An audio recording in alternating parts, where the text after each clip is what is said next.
when the deepest void trembles with echoes of worlds long vanished, when every whisper of cosmic static could be an echo from the dawn of time.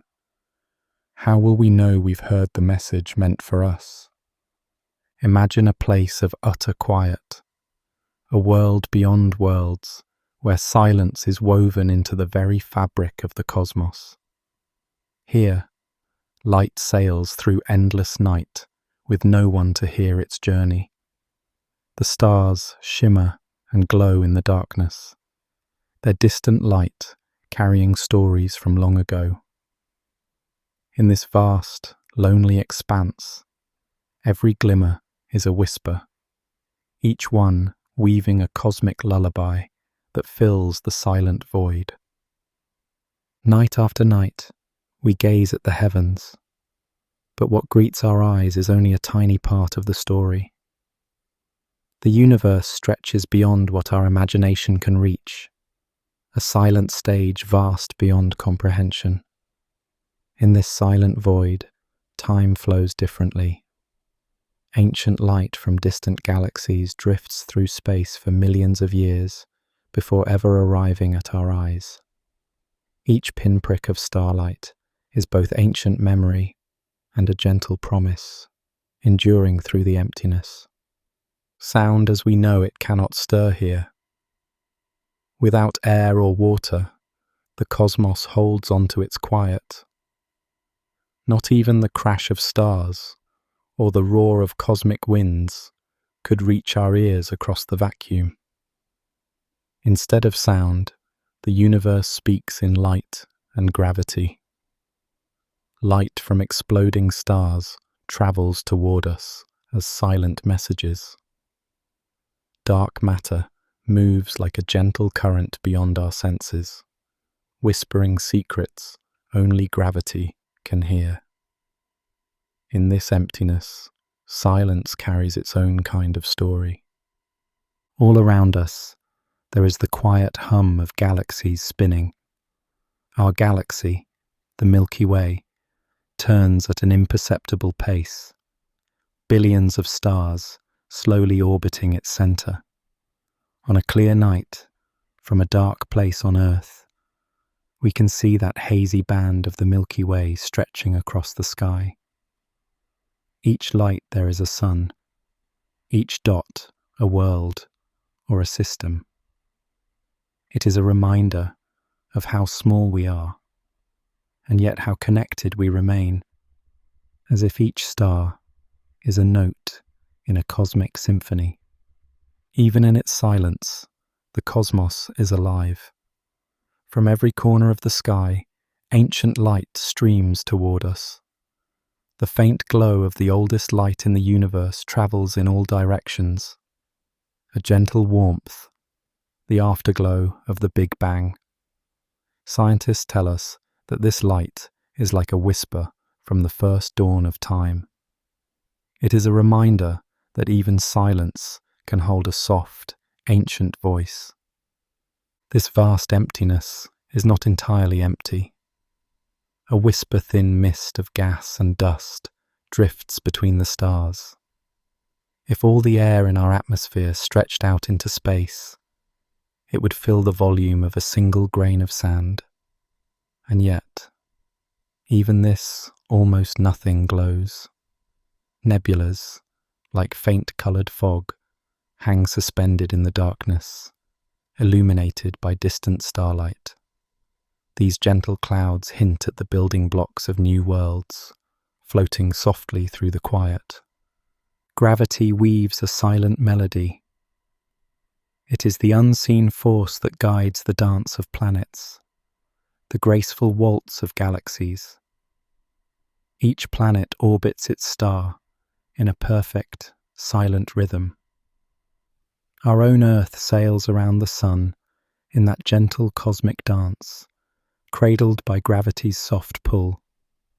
Even the most powerful events, like stars collapsing into black holes, simply bend the dance, creating ripples in spacetime that travel outward as a quiet wave. Beneath this tranquility lurks something even stranger. the black hole. It gives off no light or sound of its own. A black hole reveals itself only by the gentle tug it exerts on nearby stars, as if confirming its presence through gravity alone. Elsewhere, it sits alone in the void, invisible in the dark, a perfect silence that nothing can break. In this boundless quiet, even time seems to slow. Planets drift in their orbits over centuries and millennia, essentially motionless to us. If we could sit among the stars, we would feel a deep tranquility. No daily clamour, only the vast whisper of endless space. Here, every thought has room to grow. In the hush of the cosmos, the heart learns to listen, and wonder can breathe. Throughout human history, people have always looked upward in silence. In every culture, from the savannah to the frozen north, curious eyes followed the same patterns of stars. Without lights to drown out the night, ancient humans watched the stars wheel overhead. They saw Orion stride across the sky, the Great Bear circling above the pole, and comets moving like silent visitors through the darkness.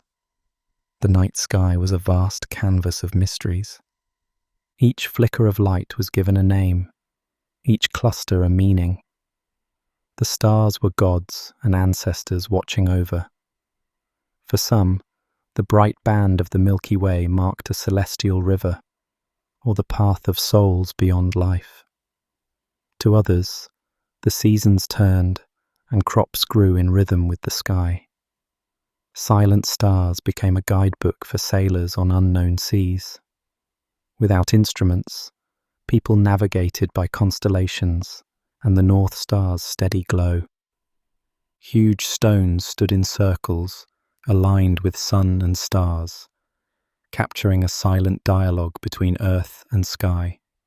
In Egypt, pyramids pointed to Orion's belt, linking mortals with the heavens. Mayan pyramids and towers followed the passage of Venus.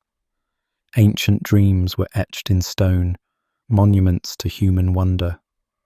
Across the world, scholars recorded comets, planets, and eclipses in careful notebooks, treating the silent sky as a grand, quiet library. Buddhist monks in Asia mapped the phases of the moon, and astronomers in Mexico charted the movements of Venus. This global study of the heavens spread across continents, a shared language of curious eyes. For example, ancient Babylonian priests tracked Jupiter's motion on clay tablets, and Chinese astronomers predicted eclipses by studying shadow patterns. Mayan scribes charted the cycles of Venus and the moon in stone and codices. These meticulous recordings, all made in stillness, became the foundation for astronomy, a quiet legacy of knowledge from our ancestors. From campfires, elders wove tales about the sky, brave heroes immortalized among the stars, or great beasts chasing the moon across the night. The Milky Way became a glittering river of spirits, or a great path of time. In the still of night, every flicker could be a legend or a guide. The silence of the heavens became a canvas for imagination, each culture turning the empty dark into a living tapestry of stories. Even without hearing a single sound, our ancestors listened with their hearts and minds. In this way, mythology and observation walked side by side. Shepherds knew when to sow their fields by the first star that glimmered in the twilight. Sailors used the North Star to guide them home across silent oceans. Priests and astronomers built early calendars by noting the sun's journey and the wandering planets. With no clocks or modern tools, humanity turned the silent night into a way to measure time. The stars did not shout their secrets, but through patience and quiet observation, people began to read their silent messages. The sky above became a shared home for all people. A herder in the Serengeti, a villager in the Andes, an astronomer in imperial China, all gazed at the same stars in quiet wonder. Each added to the sky's story in their own way. But every tale began with the same silent lights. This common tapestry of stars and myths bound humanity together, even though we spoke different tongues. In silence, our souls felt connected under the stars. By quietly observing those ancient lights, early civilizations built monuments without a sound. Stonehenge and Chichen Itza were built so precisely that their builders seemed to whisper secrets to the sun and moon. In silence, humanity aligned itself with the cosmos. A shaft of light through a standing stone at dawn, a moment of true stillness at solstice. These were moments of quiet communion between earth and sky. Even the darkness between the stars held meaning. Some cultures saw shapes not in the bright points of light, but in the dark rifts that cut across the Milky Way. For example, Aboriginal Australians recognized a celestial emu made of the night sky's ink-black spaces, guiding their ceremonies and hunts. In every case, these shadow constellations spoke to those who listened carefully, proving that even empty space can tell a story to attentive eyes. Remarkably, silent skies could even be predicted. The Greeks called it an omen, but a philosopher named Thales turned it into science. In 585 BC, he quietly calculated the pattern of the heavens and foretold a solar eclipse. When day turned to night suddenly, people stood in awe, but his calculations had spoken first. It was proof that listening to the stars with logic and math could reveal the universe's hush, not with noise, but with thought. For every generation, the night was a portal to wonder. Alone under the cosmos, or gathered around a fire, people felt the same humbling silence. The stars were eternal, and humans felt tiny, yet connected. They passed dreams and questions, along with the constellations. By gazing silently upward, each person added a drop of curiosity to a great well of shared wonder that still holds us today. Under that star-blanketed sky, humans first learned to listen to themselves. Without the din of day, our ancestors could ponder the nature of reality. Quiet discussion gave way to reflection. One philosopher in ancient Greece could look into the silent night and ask, "Why does the sky shine?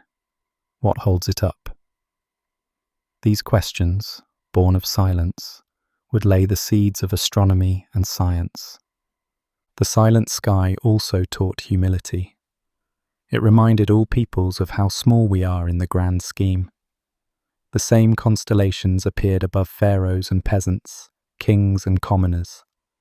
We soon recognized that regardless of wealth or power, under the night sky we were equal. That realization, born in stillness, built a quiet bridge between different peoples, a reminder that we share this universe together. In this way, our ancient forebears began humanity's great conversation with the cosmos. And they started by listening. With each silent gaze, they built a quiet bridge between earth and sky. Every night, as they threaded their own stories into the stars above, they took the first steps along that bridge. Through their wonder and patience, our cosmic adventure began under the hush of the universe. The same stars still call to us today. Their ancient voices echo in our questions as we stand beneath that same sky. In that silence, we carry on the conversation our ancestors began. The journey has only just begun. Even as centuries passed, each mystery solved seemed to reveal another deeper question. The clear patterns our ancestors observed were only the beginning. When Galileo turned his telescope to Jupiter and saw its moons dancing around the giant planet, He expanded our understanding. Yet even that moment of revelation left us with new questions. Every discovery was like opening a hidden door in the silent sky, only to find an even more vast corridor of the unknown, leaving us with more questions than answers. Space, it seems, is a puzzle that never truly ends. Telescopes revealed that our home galaxy is just one of billions, each a quiet city of countless stars. Instruments like Hubble have shown us deep into space, capturing the faint light of galaxies as they were long ago. The images leave us awestruck. Ghostly tendrils of nebulae, vast spirals of starlight, and pillars of creation cradling baby stars. Each new observation fills the silence with the glow of distant suns, reminding us of how immense the void truly is. Within those islands of light lie even more secrets. Many galaxies harbour supermassive black holes at their hearts, invisible to our eyes, but immense, silently guiding the motion of stars around them. In other galaxies, enormous clouds of gas, nebulae, glow softly, the hushed nurseries where new stars and planets will take shape. Even a nebula like Orion, glowing faintly, has no sound for us. We gaze at these wonders with awe, still silent in their mystery. Scientists found that the universe holds secrets even tighter than galaxies. Galaxies spin as if an unseen weight is everywhere, something we call dark matter, hidden from our eyes, but moving galaxies like a gentle hand. In fact, dark matter outweighs the normal matter and shapes the cosmic web. Yet its nature remains unknown, a phantom we feel only through its gravity. We also discovered that the universe is quietly stretching ever faster, driven by a mysterious energy of nothingness. The cosmos itself seems to be humming a silent tune of expansion. Even the most violent events in space whisper their stories. When a massive star runs out of fuel, it can explode in a supernova that briefly outshines its entire galaxy. Yet all we see is a flash. In that distant flash, the night holds no sound, just the afterglow of creation. Even gamma-ray bursts, the brightest flashes of light known in the universe, cross the sky in silence, detectable only to our eager instruments. Each one tells a tale of cosmic transformation, told softly through the darkness. The sky carries secrets, not just in the far reaches of space, but close to home as well. Astronomers have discovered thousands of planets orbiting other stars, yet none have sent us a signal. As Earth goes quietly around our sun, we listen for an echo from another world, but so far, only silence has replied. The question of life beyond our world remains unanswered, written only in patterns of data and whispered across the void. Each new planet discovered feels like a question mark in the sky, but no whisper of its own. From our lofty perspective, the universe seems arranged in a grand architecture we are only beginning to map. Galaxies gather into great clusters and filaments that stretch across space like delicate threads. Between them lie vast cosmic voids, enormous bubbles where hardly anything exists. We see a cosmic web, an intricate pattern of walls and emptiness, emerging out of the Big Bang. This magnificent structure hints at a hidden design. Even though the universe was born in silence, it built a blueprint for everything within it. Recently, we built instruments that could listen to ripples in space itself. Two black holes colliding in a distant galaxy sent a gentle shiver through space-time that we finally detected. It was as if the universe whispered, and we had managed to listen. These gravitational waves stretched and squashed space by tiny amounts, unheard by any ear, yet captured by our most delicate detectors. This achievement showed us a whole new way to explore the cosmos in silence, feeling the heartbeat of colliding black holes and neutron stars across unimaginable distances. All these secrets lie on scales of time that dwarf a human lifespan. The starlight we see tonight may have begun its journey when our earliest ancestors first gazed upward. Some of those stars may even have died long ago, their light still drifting toward us in silence. We, in our brief lives, witness only a tiny pulse in the universe's long song. And yet, each of those pulses is precious, for they carry the history of the cosmos through the dark. As we follow that faint light, we also wonder about what came before it. We know the universe began in a hot, dense state, a moment beyond which our theories cannot clearly go. What, if anything, existed before that first instant? We have learned to trust the evidence, but on this question, even science stands quietly with only theories. In that great silence, at the edge of time, we find the limits of our understanding. Our gaze into the void reveals we sail on a quiet ocean. Galaxies drift ever farther away as space expands, receding beyond our view. Each year, the horizon of what we can see grows more distant. Beyond that horizon lies a darkness as profound as the silence itself, a quiet region we may never enter. This reminds us that the universe we see is only part of the vast unknown.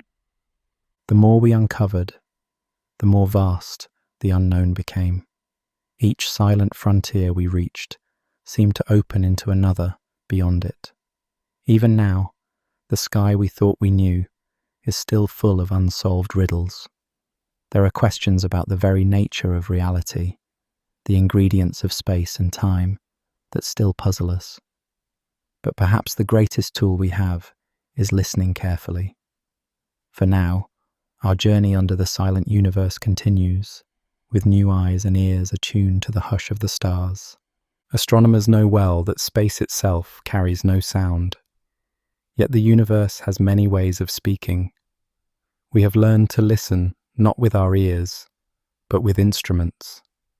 Massive dishes and antennas across the Earth and in space catch invisible radio whispers from the cosmos.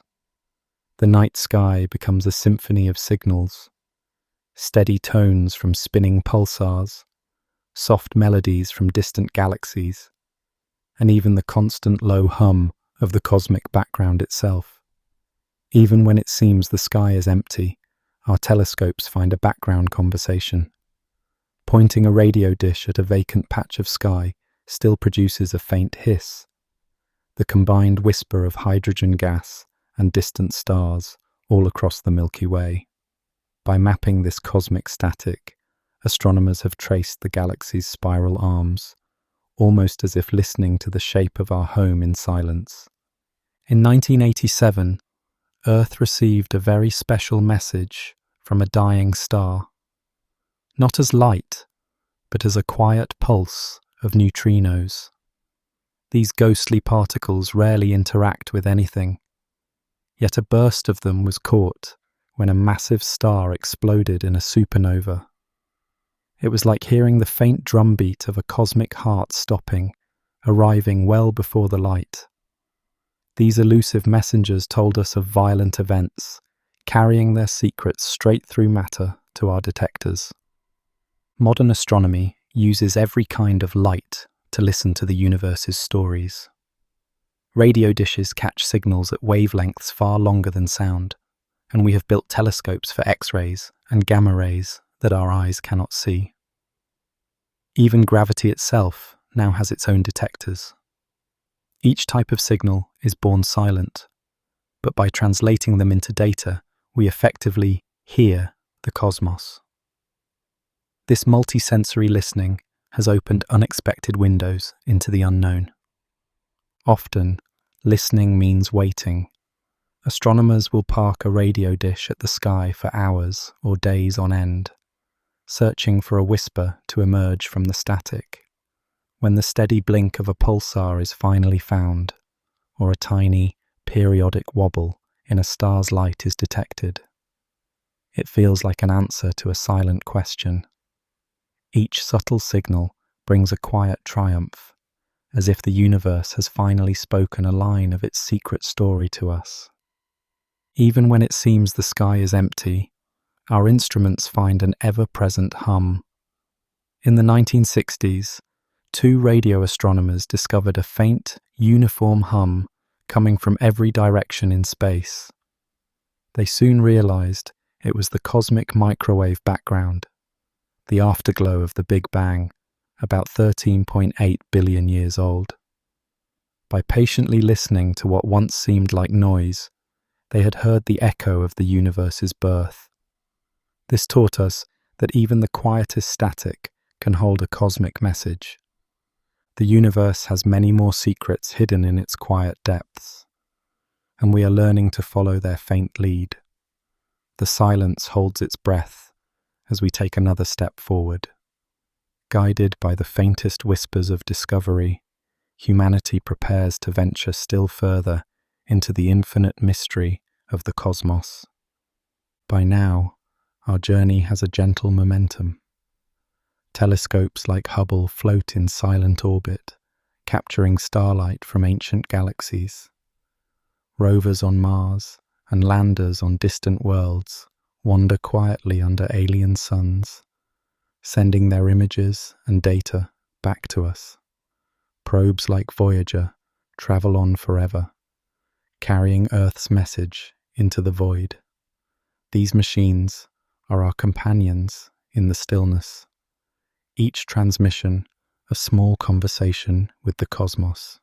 Human explorers have now joined the journey, experiencing space's silence firsthand.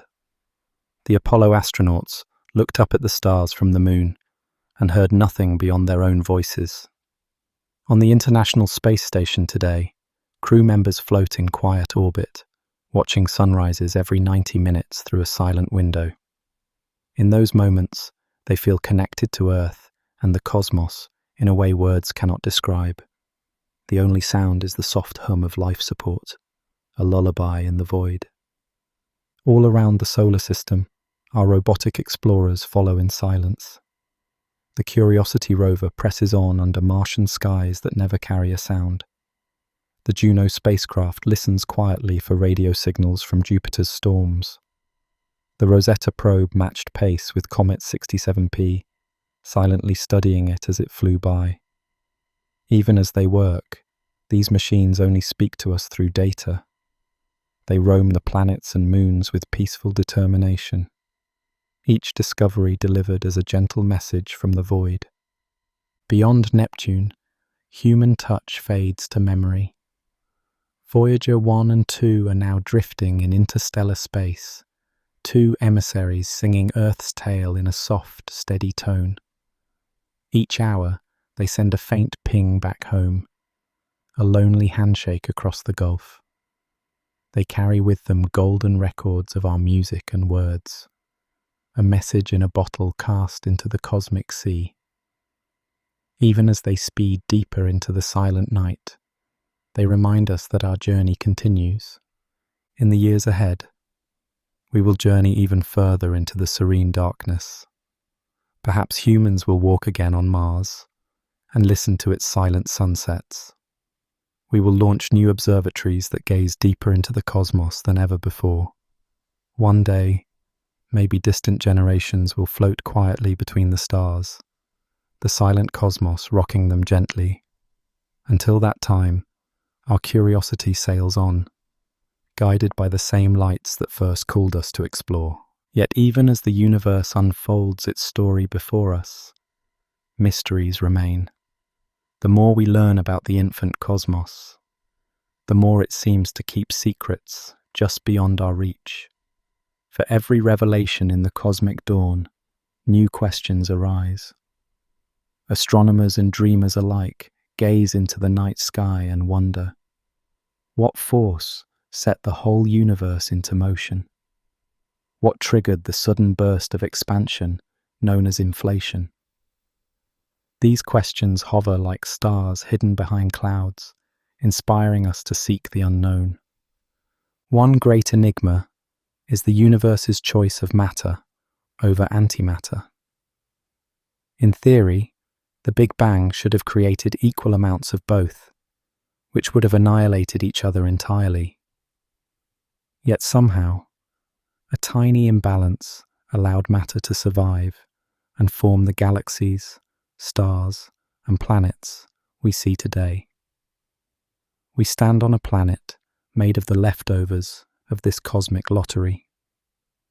How this asymmetry arose remains a shadowy problem, a puzzle in the silent records of those earliest times. Another mystery lies in the unseen substance known as dark matter. Though we cannot detect it directly, its presence is felt everywhere in the early cosmos. Dark matter's gravity was essential in gathering the first structures, but its identity remains unknown. It's as if a hidden hand shaped the fledgling cosmos, and we only see its imprint, not the hand itself. What is this shadowy matter made of, and how did it seed the universe's grand design?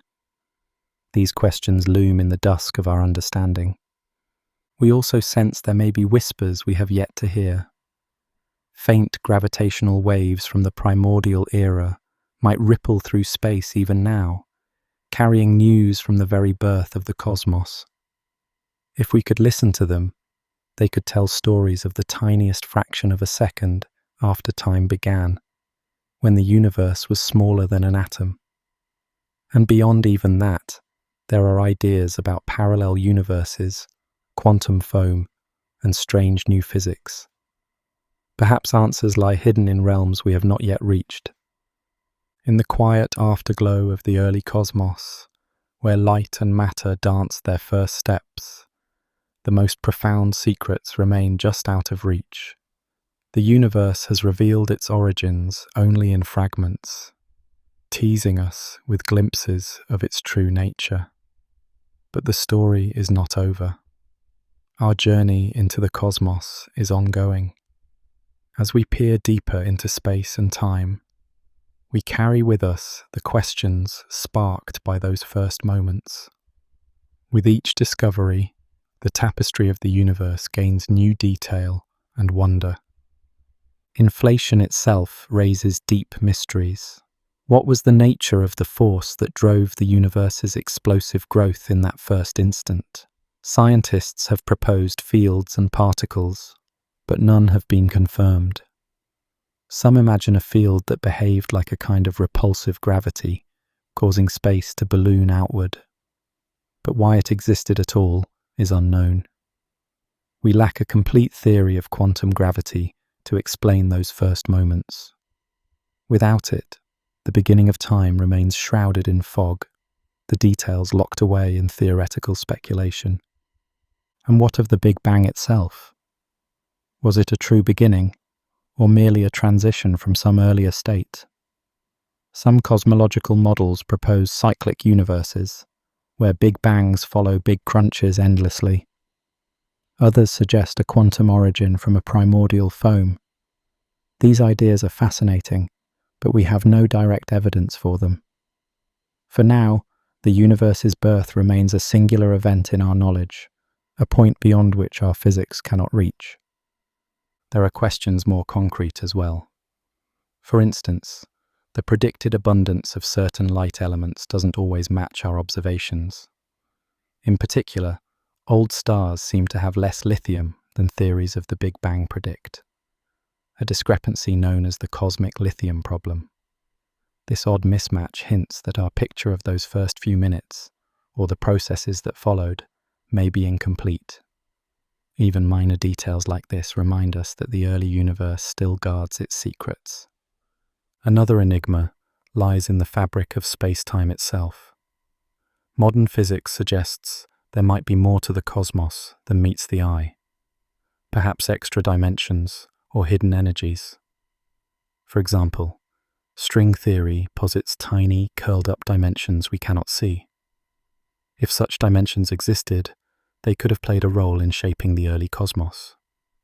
Likewise, the very nature of gravity might have been different at high energies. These possibilities stretch our imagination, and only further data can tell if they belong to reality or remain fantasies. Then there is the question of what happened in the infinitesimal fraction of a second after time began. Our clocks tick in seconds, even milliseconds. But that first heartbeat was measured in fractions of a millionth of a billionth of a second. Physics as we know it cannot describe those first moments. Quantum fluctuations, energies, and forces blended into a single seething state. Today, we seek new insights, perhaps a theory that unites gravity and the quantum, to shed light on that primordial era. Mysteries also lurk in the realm of the tiny. Neutrinos, the lightest known particles, were produced abundantly in the early universe and could have subtly influenced its evolution. We know they exist in a background, but detecting them directly is beyond our current reach. Similarly, there could be unknown particles left over from the first moments, perhaps constituting dark matter or influencing how inflation ended. The particle zoo of the cosmos may hold undiscovered creatures we have yet to encounter. Astrophysics itself may hold clues hidden in the sky. Some cosmic rays hitting Earth could be relics of ancient events. High-energy particles, or even exotic messengers like cosmic neutrinos or dark matter particles, are being hunted as fingerprints of the early universe. Similarly, subtle patterns in the cosmic microwave background or in the large-scale structure might encode hints of new physics. Scientists sift through this cosmic forensic evidence, aware that each discovery can reshape our understanding of those first moments. All the while, the universe keeps expanding and aging. Dark energy, a form of energy pervading space, is accelerating this expansion. It was negligible in the early universe, but its presence today is another mystery tied to cosmic origins. We don't know why the vacuum has the energy it does. This accelerated expansion may one day overcome the threads of the cosmic web, but for now, it is simply another secret of the cosmos, reminding us that even as we study the past, new mysteries loom before us. The greatest mystery, perhaps, is why the universe is comprehensible at all. We have crafted a story that makes sense of the evidence we see, but it might be a story with missing pages. In some ways, the early universe is like a faded photograph. We see shapes and patterns, but there are smudges and blank spots. We stand at the brink of knowledge, each discovery taking us a little further back in time, but the cosmic horizon always stays just out of reach, beckoning us onward. Slowly, the darkness began to stir. Gravity pulled the cosmic mist into countless knots, each one gathering more gas from its surroundings. With time, these knots grew dense and hot, collapsing under their own weight. Eventually, the first stars ignited within these primordial cradles. These stars were not like our sun. They were gargantuan, perhaps 100 times more massive, burning with furious intensity. In a tiny fraction of a cosmic instant, they fused hydrogen into heavier elements deep in their cores. Their brilliance was staggering, and their light pierced the darkness for the first time. Each new star was a lighthouse breaking the night, fueling nebula with energy and throwing brilliant filaments of light across the young cosmos.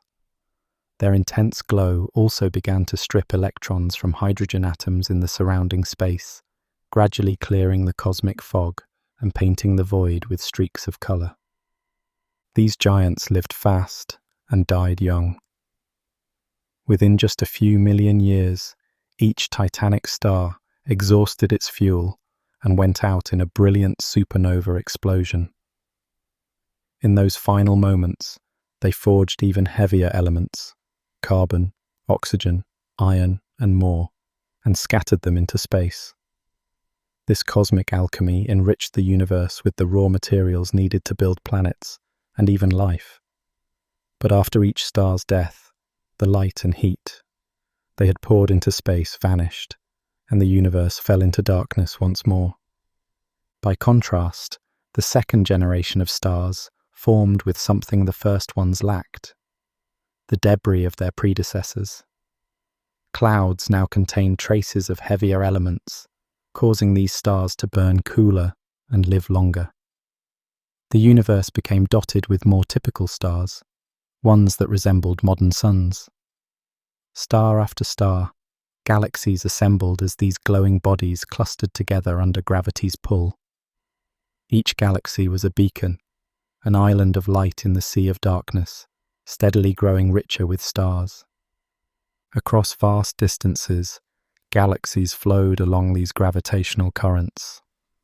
Clusters and superclusters emerged where currents converged, while voids appeared where nothing gathered. The universe was no longer featureless. It was filled with colossal patterns. From one perspective, it looked like a sponge or web, with dense nodes of light connected by delicate strands. Even the grandest voids between the filaments took part in this cosmic design, serving as the silent backdrop to the spectacle of light. With every passing eon, this cosmic tapestry grew more complex. New stars formed in galaxies, which then merged into bigger galaxies. The merging and clustering added new patterns of light. Giant structures, nearly 1 billion light-years across, emerged from the darkness. The threads thickened, and the designs spread out. In this great expanse, one might imagine the universe taking a breath, content with the artistry it had created. Yet there was more to discover, as new elements of the pattern continued to emerge. By now, the darkness had truly given way to light. The universe was ablaze with new starlight. Nebulae glowed, clusters twinkled, and even the vast voids carried a faint luminescence from scattered stars. The first lights had come, and with them, a warmth and colour that had never been seen before. Cosmic night had turned to daybreak, but this dawn was only the first. Beyond these galaxies and nebulae lay deeper mysteries yet to explore, a rich tapestry of stars and structures not yet fully revealed. Some of the first stars' legacies may survive in the universe, even today. When these giants died, they likely collapsed into massive black holes. Over time, these black holes could merge and grow, laying the groundwork for the monstrous black holes found at the centers of galaxies.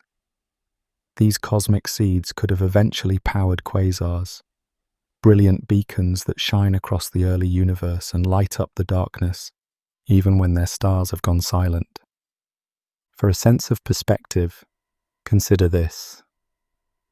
When those first stars were blazing, our own sun had not yet been born. The Earth, the solar system, and everything we know were billions of years in the future. In cosmic terms, humanity and our world arrived at the very last moments of this cosmic dawn. Those ancient stars rose and faded long before life on Earth took its first steps. Luckily, we don't have to rely on imagination alone. Powerful telescopes have begun to peer into this distant past. Instruments like the James Webb Space Telescope have already captured hints of galaxies and stars forming during the cosmic dawn. Each observation is like unrolling a piece of time, a snapshot of the universe's youth.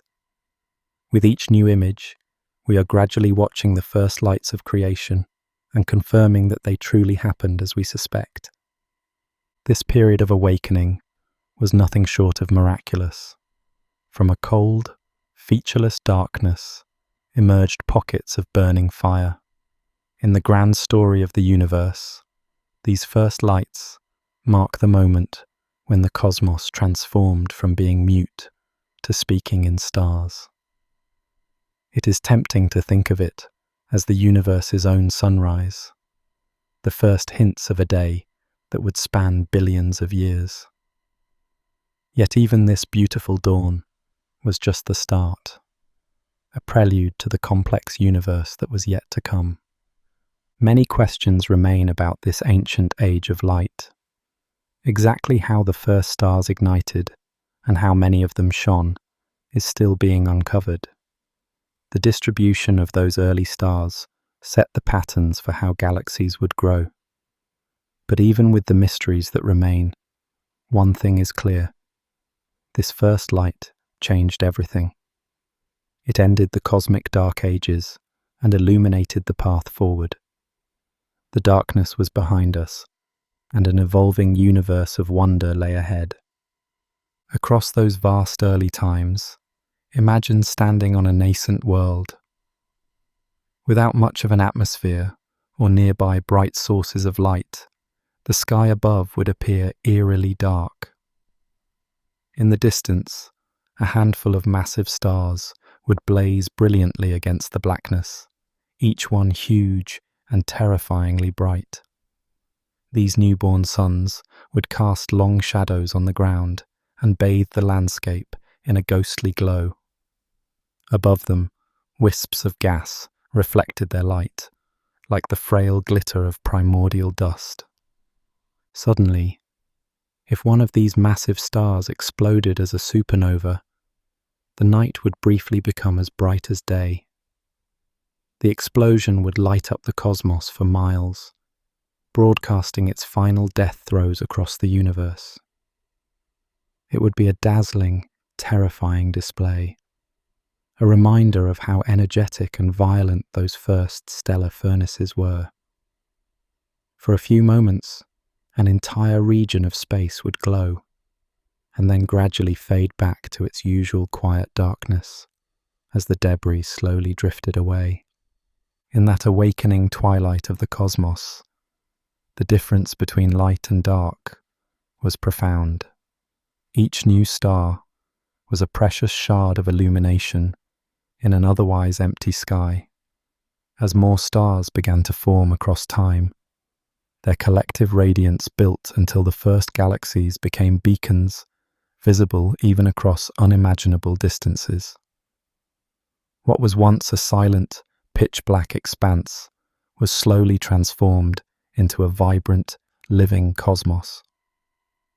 It is a scene we can only reconstruct in our minds, piecing together clues from ancient light and theoretical insight. Primordial clouds continued to collapse, and over the next few 100 million years, new generations of stars formed and galaxies matured. Pockets of space transitioned from opaque fog to transparent light as ultraviolet radiation ionized more hydrogen. Gradually, the entire universe became transparent. This period, called rionization, marked the final end of the cosmic dark ages. By the time it was over, the primordial fog was lifted everywhere, and light could travel freely in every direction. Remarkably, the legacy of these first stars extends to the very fabric of life. The carbon and oxygen they forged are the building blocks of planets, and even of the molecules of life itself. Without those early stellar furnaces, the universe would have remained a barren place. The elements they created would one day cycle through new generations of stars, eventually forming the dust and worlds on which life could spark. In that sense, the quiet starlight of the cosmic dawn laid the foundations for our existence. So as we reflect on the first light in the cosmos, we see it as a transformation of the universe. It was the moment when the silent stage of the universe finally had its performers. Though this chapter of cosmic history ended long ago, its effects ripple through everything that followed. The darkness is gone, but the echo of that first light remains, woven into the very tapestry of the cosmos yet to unfold. As time unfolded, the stars and galaxies continued to gather into larger patterns. Gravity pulled clouds of stars together into clusters, and those clusters formed superclusters connected by filaments of matter. The cosmos took on a structure, like an intricate, three-dimensional tapestry. Dark threads of gravity stretched between islands of light, drawing them together into vast networks. It was as if the universe were weaving its own design, each star and galaxy a bright stitch in the cosmic tapestry. Beneath the shimmering galaxies, an invisible thread was at work. Dark matter, unseen but all around, acted like the warp and weft of the cosmic loom. Though we cannot see it directly, its pull shapes everything we can see. These hidden masses gathered silently, guiding the formation of structure. Over millions of years, they formed a scaffolding, a ghostly framework on which the universe's tapestry was embroidered. The luminous threads of gas and stars traced this hidden geometry. Across vast distances, galaxies flowed along these gravitational currents. Clusters and superclusters emerged where currents converged, while voids appeared where nothing gathered. The universe was no longer featureless. It was filled with colossal patterns. From one perspective, it looked like a sponge or web, with dense nodes of light connected by delicate strands. Even the grandest voids between the filaments took part in this cosmic design, serving as the silent backdrop to the display of light. With every passing eon, this cosmic tapestry grew more complex. New stars formed in galaxies, which then merged into bigger galaxies. The merging and clustering added new patterns of light. Giant structures, nearly 1 billion light-years across, emerged from the darkness. The threads thickened, and the design spread out. In this great expanse, one might imagine the universe taking a breath, content with the artistry it had created. Yet there was more to discover. The patterns would only become clearer as the cosmos evolved further, each era adding new threads to the pattern. Each filament of this cosmic web holds hints of the universe's history. By studying the patterns in which galaxies cluster, we unravel tales of how matter flowed through time and space. Every galaxy is a grain on the canvas, and together they compose a picture beyond our wildest imagination. The faint afterglow of creation and the first lights have now given rise to a grand structure. And yet, even as we admire this tapestry, new mysteries emerge.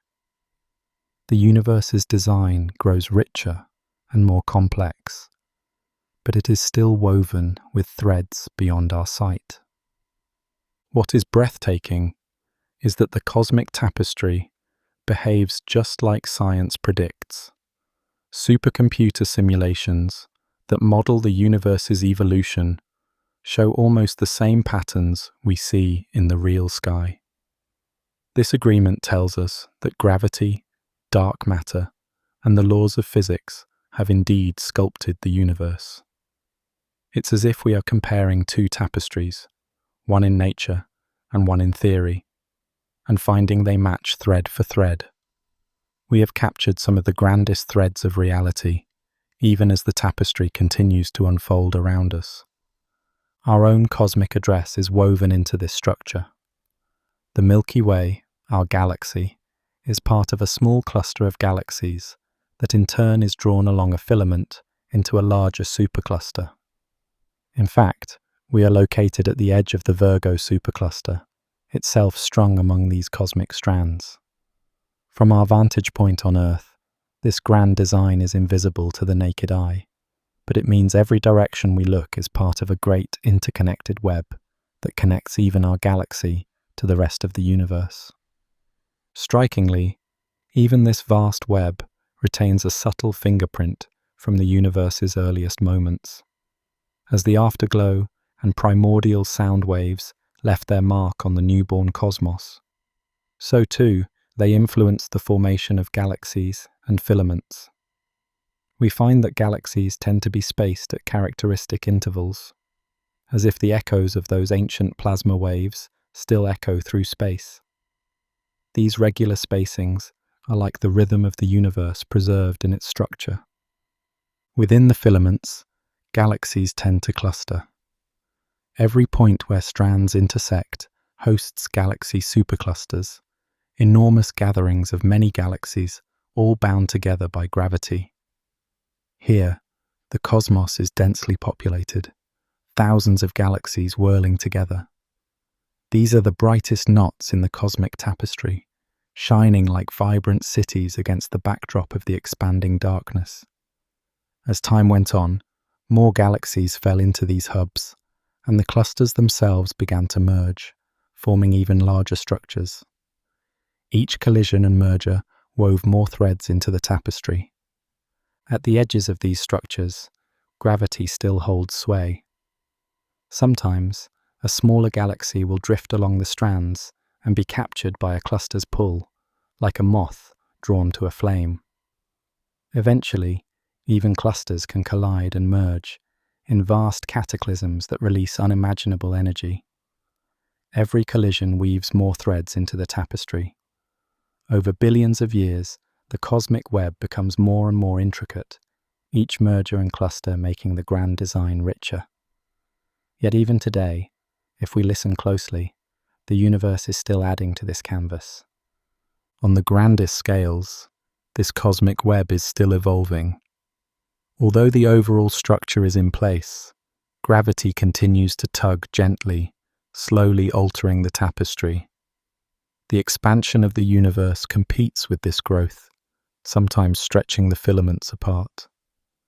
Our cosmic net is not static, it breathes over time. New galaxies continue to form and add to the existing framework, and clusters continue to draw in neighbors. We can almost imagine the universe as a giant artist, continuously adding strokes to the infinite canvas. Each discovery in this domain has opened new questions. How were these filaments and voids shaped exactly? Was it purely gravity, or were other forces at play? Studying the cosmic web gives us insight into the ingredients of the universe, such as the mysterious dark matter which holds it together, and dark energy which stretches it apart. The grand design is like a complex quilt that tells a story of its maker. We continue to unravel its patterns, looking closely for threads of understanding. By studying the cosmological sound waves frozen in the afterglow, scientists found that galaxies tend to be spaced at roughly fixed intervals. It's as if the early universe's acoustic waves set a rhythm that still echoes through the cosmic web. We see hints of this in how galaxy clusters are distributed, a subtle pattern that links back to those long-past primordial ripples in the hot gas. Remarkably, the pattern is uniform. No matter where you stand in space, large-scale views would show a similar web of structure. On average, the universe looks the same, a principle that arises from its earliest conditions. It means there is no special direction or place. Each region is part of the same grand design. This symmetry is a clue to the cosmos's beginning. It suggests that these threads all emerged from the same primordial fluctuations, just on different scales. Within the filaments, galaxies tend to cluster. Every point where strands intersect hosts galaxy superclusters, enormous gatherings of many galaxies, all bound together by gravity. Here, the cosmos is densely populated, thousands of galaxies whirling together. These are the brightest knots in the cosmic tapestry, shining like vibrant cities against the backdrop of the expanding darkness. As time went on, more galaxies fell into these hubs, and the clusters themselves began to merge, forming even larger structures. Each collision and merger wove more threads into the tapestry. At the edges of these structures, gravity still holds sway. Sometimes, a smaller galaxy will drift along the strands and be captured by a cluster's pull, like a moth drawn to a flame. Eventually, even clusters can collide and merge in vast cataclysms that release unimaginable energy. Every collision weaves more threads into the tapestry. Over billions of years, the cosmic web becomes more and more intricate, each merger and cluster making the grand design richer. Yet even today, if we listen closely, the universe is still adding to this canvas. On the grandest scales, this cosmic web is still evolving. Although the overall structure is in place, gravity continues to tug gently, slowly altering the tapestry. The expansion of the universe competes with this growth, sometimes stretching the filaments apart. Our cosmic net is not static. It breathes over time. New galaxies continue to form and add to the existing framework, and clusters continue to draw in neighbors. We can almost imagine the universe as a giant artist, continuously adding strokes to the infinite canvas. Each discovery in this domain has opened new questions. How were these filaments and voids shaped exactly? Was it purely gravity, or were other forces at play? Studying the cosmic web gives us insight into the ingredients of the universe, such as the mysterious dark matter which holds it together, and dark energy which stretches it apart. The grand design is like a complex quilt that tells a story of its maker. We continue to unravel its patterns, looking closely for threads of understanding. Our own cosmic address is woven into this structure. The Milky Way, our galaxy, is part of a small cluster of galaxies that in turn is drawn along a filament into a larger supercluster. In fact, we are located at the edge of the Virgo supercluster, itself strung among these cosmic strands. From our vantage point on Earth, this grand design is invisible to the naked eye, but it means every direction we look is part of a great interconnected web that connects even our galaxy to the rest of the universe. Strikingly, even this vast web retains a subtle fingerprint from the universe's earliest moments. As the afterglow and primordial sound waves left their mark on the newborn cosmos, so too they influenced the formation of galaxies and filaments. We find that galaxies tend to be spaced at characteristic intervals, as if the echoes of those ancient plasma waves still echo through space. These regular spacings are like the rhythm of the universe preserved in its structure. Remarkably, the pattern is uniform. No matter where you stand in space, large-scale views would show a similar web of structure. On average, the universe looks the same, a principle that arises from its earliest conditions. It means there is no special direction or place. Each region is part of the same grand design. This symmetry is a clue to the cosmos's beginning. It suggests that these threads all emerged from the same primordial fluctuations, just on different scales. Within the filaments, galaxies tend to cluster. Every point where strands intersect hosts galaxy superclusters, enormous gatherings of many galaxies, all bound together by gravity. Here, the cosmos is densely populated, thousands of galaxies whirling together. These are the brightest knots in the cosmic tapestry, shining like vibrant cities against the backdrop of the expanding darkness. As time went on, more galaxies fell into these hubs, and the clusters themselves began to merge, forming even larger structures. Each collision and merger wove more threads into the tapestry. At the edges of these structures, gravity still holds sway. Sometimes, a smaller galaxy will drift along the strands and be captured by a cluster's pull, like a moth drawn to a flame. Eventually, even clusters can collide and merge in vast cataclysms that release unimaginable energy.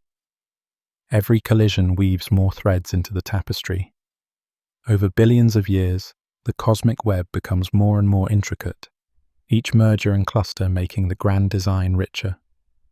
Yet even today, if we listen closely, the universe is still adding to this canvas. On the grandest scales, this cosmic web is still evolving. Although the overall structure is in place, gravity continues to tug gently, slowly altering the tapestry. The expansion of the universe competes with this growth, sometimes stretching the filaments apart. Our cosmic net is not static. It breathes over time. New galaxies continue to form and add to the existing framework, and clusters continue to draw in neighbors. We can almost imagine the universe as a giant artist, continuously adding strokes to the infinite canvas. Each discovery in this domain has opened new questions. How were these filaments and voids shaped exactly? Was it purely gravity, or were other forces at play? Studying the cosmic web gives us insight into the ingredients of the universe, such as the mysterious dark matter which holds it together, and dark energy which stretches it apart. The grand design is like a complex quilt that tells a story of its maker. We continue to unravel its patterns, looking closely for threads of understanding. What is breathtaking is that the cosmic tapestry behaves just like science predicts. Supercomputer simulations that model the universe's evolution show almost the same patterns we see in the real sky. This agreement tells us that gravity, dark matter, and the laws of physics have indeed sculpted the universe. It's as if we are comparing two tapestries, one in nature and one in theory, and finding they match thread for thread. We have captured some of the grandest threads of reality, even as the tapestry continues to unfold around us. Our own cosmic address is woven into this structure. The Milky Way, our galaxy, is part of a small cluster of galaxies that in turn is drawn along a filament into a larger supercluster. In fact, we are located at the edge of the Virgo supercluster, itself strung among these cosmic strands. From our vantage point on Earth, this grand design is invisible to the naked eye, but it means every direction we look is part of a great interconnected web that connects even our galaxy to the rest of the universe. Strikingly, even this vast web retains a subtle fingerprint from the universe's earliest moments. As the afterglow and primordial sound waves left their mark on the newborn cosmos, so too they influence the formation of galaxies and filaments. We find that galaxies tend to be spaced at characteristic intervals, as if the echoes of those ancient plasma waves still echo through space. These regular spacings are like the rhythm of the universe preserved in its structure. Remarkably, the pattern is uniform. No matter where you stand in space, large-scale views would show a similar web of structure. On average, the universe looks the same, a principle that arises from its earliest conditions. It means there is no special direction or place. Each region is part of the same grand design. This symmetry is a clue to the cosmos's beginning. It suggests that these threads all emerged from the same primordial fluctuations, just on different scales. Within the filaments, galaxies tend to cluster. Every point where strands intersect hosts galaxy superclusters, enormous gatherings of many galaxies, all bound together by gravity. Here, the cosmos is densely populated, thousands of galaxies whirling together. These are the brightest knots in the cosmic tapestry, shining like vibrant cities against the backdrop of the expanding darkness. As time went on, More galaxies fell into these hubs, and the clusters themselves began to merge, forming even larger structures. Each collision and merger wove more threads into the tapestry. At the edges of these structures, gravity still holds sway. Sometimes, a smaller galaxy will drift along the strands and be captured by a cluster's pull, like a moth drawn to a flame. Eventually, even clusters can collide and merge in vast cataclysms that release unimaginable energy. Every collision weaves more threads into the tapestry. Over billions of years, the cosmic web becomes more and more intricate, each merger and cluster making the grand design richer. Yet even today, if we listen closely, the universe is still adding to this canvas. On the grandest scales, this cosmic web is still evolving. Although the overall structure is in place, gravity continues to tug gently, slowly altering the tapestry. The expansion of the universe competes with this growth, sometimes stretching the filaments apart. Our cosmic net is not static, it breathes over time. New galaxies continue to form and add to the existing framework, and clusters continue to draw in neighbors. We can almost imagine the universe as a giant artist, continuously adding strokes to the infinite canvas. Each discovery in this domain has opened new questions. How were these filaments and voids shaped exactly? Was it purely gravity, or were other forces at play? Studying the cosmic web gives us insight into the ingredients of the universe, such as the mysterious dark matter which holds it together, and dark energy which stretches it apart. The grand design is like a complex quilt that tells a story of its maker. We continue to unravel its patterns, looking closely for threads of understanding. What is breathtaking is that the cosmic tapestry behaves just like science predicts. Supercomputer simulations that model the universe's evolution show almost the same patterns we see in the real sky. This agreement tells us that gravity, dark matter, and the laws of physics have indeed sculpted the universe. It's as if we are comparing two tapestries, one in nature and one in theory, and finding they match thread for thread. We have captured some of the grandest threads of reality, even as the tapestry continues to unfold around us. Our own cosmic address is woven into this structure. The Milky Way, our galaxy, is part of a small cluster of galaxies that in turn is drawn along a filament into a larger supercluster. In fact, we are located at the edge of the Virgo supercluster, itself strung among these cosmic strands. From our vantage point on Earth, this grand design is invisible to the naked eye, but it means every direction we look is part of a great interconnected web that connects even our galaxy to the rest of the universe. Strikingly, even this vast web retains a subtle fingerprint from the universe's earliest moments. As the afterglow and primordial sound waves left their mark on the newborn cosmos, so too they influenced the formation of galaxies and filaments. We find that galaxies tend to be spaced at characteristic intervals, as if the echoes of those ancient plasma waves still echo through space. These regular spacings are like the rhythm of the universe preserved in its structure. Remarkably, the pattern is uniform. No matter where you stand in space, large-scale views would show a similar web of structure. On average, the universe looks the same, a principle that arises from its earliest conditions. It means there is no special direction or place. Each region is part of the same grand design. This symmetry is a clue to the cosmos's beginning. It suggests that these threads all emerged from the same primordial fluctuations, just on different scales. Within the filaments, galaxies tend to cluster.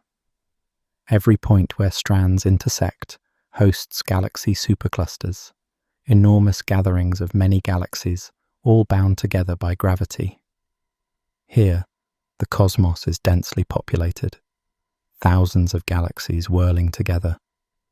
These are the brightest knots in the cosmic tapestry, shining like vibrant cities against the backdrop of the expanding darkness. As time went on, more galaxies fell into these hubs, and the clusters themselves began to merge, forming even larger structures. Each collision and merger wove more threads into the tapestry. At the edges of these structures, gravity still holds sway. Sometimes, a smaller galaxy will drift along the strands and be captured by a cluster's pull, like a moth drawn to a flame. Eventually, even clusters can collide and merge in vast cataclysms that release unimaginable energy. Every collision weaves more threads into the tapestry. Over billions of years, the cosmic web becomes more and more intricate, each merger and cluster making the grand design richer. Yet even today, if we listen closely, the universe is still adding to this canvas. On the grandest scales, this cosmic web is still evolving. Although the overall structure is in place, gravity continues to tug gently, slowly altering the tapestry. The expansion of the universe competes with this growth, sometimes stretching the filaments apart. Our cosmic net is not static, it breathes over time. New galaxies continue to form and add to the existing framework, and clusters continue to draw in neighbours. We can almost imagine the universe as a giant artist, continuously adding strokes to the infinite canvas. Each discovery in this domain has opened new questions. How were these filaments and voids shaped exactly? Was it purely gravity, or were other forces at play? Studying the cosmic web gives us insight into the ingredients of the universe, such as the mysterious dark matter which holds it together, and dark energy which stretches it apart. The grand design is like a complex quilt that tells a story of its maker. We continue to unravel its patterns, looking closely for threads of understanding. What is breathtaking is that the cosmic tapestry behaves just like science predicts. Supercomputer simulations that model the universe's evolution show almost the same patterns we see in the real sky. This agreement tells us that gravity, dark matter, and the laws of physics have indeed sculpted the universe. It's as if we are comparing two tapestries, one in nature and one in theory, and finding they match thread for thread. We have captured some of the grandest threads of reality, even as the tapestry continues to unfold around us. Our own cosmic address is woven into this structure. The Milky Way, our galaxy, is part of a small cluster of galaxies that in turn is drawn along a filament into a larger supercluster. In fact, we are located at the edge of the Virgo supercluster, itself strung among these cosmic strands. From our vantage point on Earth, this grand design is invisible to the naked eye, but it means every direction we look is part of a great interconnected web that connects even our galaxy to the rest of the universe. Strikingly, even this vast web retains a subtle fingerprint from the universe's earliest moments. As the afterglow and primordial sound waves left their mark on the newborn cosmos, so too they influence the formation of galaxies and filaments. We find that galaxies tend to be spaced at characteristic intervals, as if the echoes of those ancient plasma waves still echo through space. These regular spacings are like the rhythm of the universe preserved in its structure. Remarkably, the pattern is uniform. No matter where you stand in space, large-scale views would show a similar web of structure.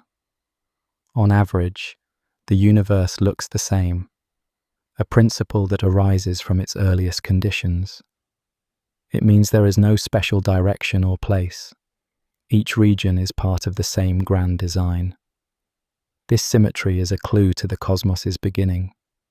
It suggests that these threads all emerged from the same primordial fluctuations, just on different scales. Within the filaments, galaxies tend to cluster. Every point where strands intersect hosts galaxy superclusters, enormous gatherings of many galaxies all bound together by gravity. Here, the cosmos is densely populated, thousands of galaxies whirling together. These are the brightest knots in the cosmic tapestry, shining like vibrant cities against the backdrop of the expanding darkness. As time went on, more galaxies fell into these hubs, and the clusters themselves began to merge, forming even larger structures. Each collision and merger wove more threads into the tapestry. At the edges of these structures, gravity still holds sway. Sometimes, a smaller galaxy will drift along the strands and be captured by a cluster's pull, like a moth drawn to a flame. Eventually, even clusters can collide and merge in vast cataclysms that release unimaginable energy. Every collision weaves more threads into the tapestry.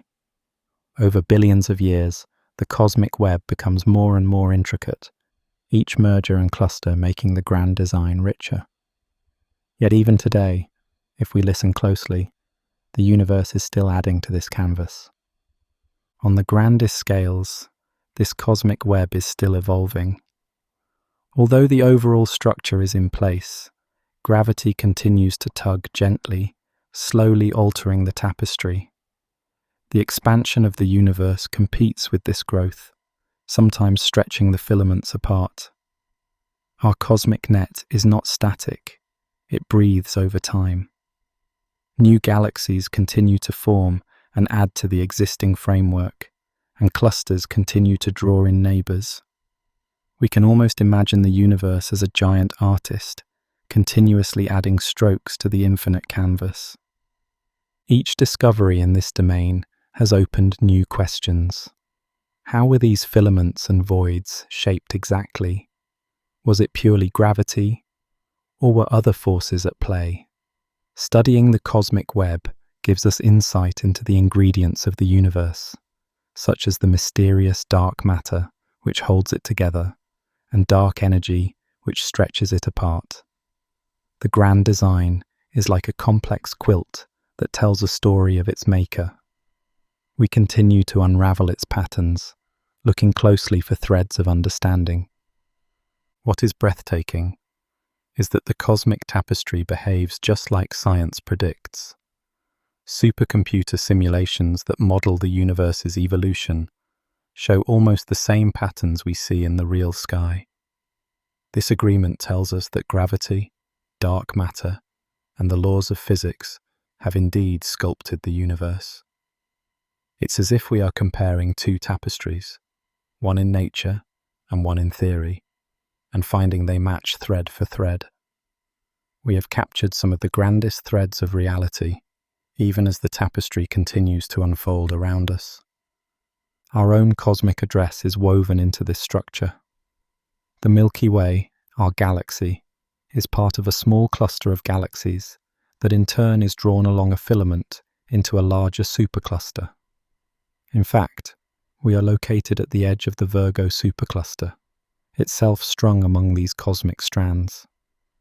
From our vantage point on Earth, this grand design is invisible to the naked eye, but it means every direction we look is part of a great interconnected web that connects even our galaxy to the rest of the universe. Strikingly, even this vast web retains a subtle fingerprint from the universe's earliest moments. As the afterglow and primordial sound waves left their mark on the newborn cosmos, so too they influence the formation of galaxies and filaments.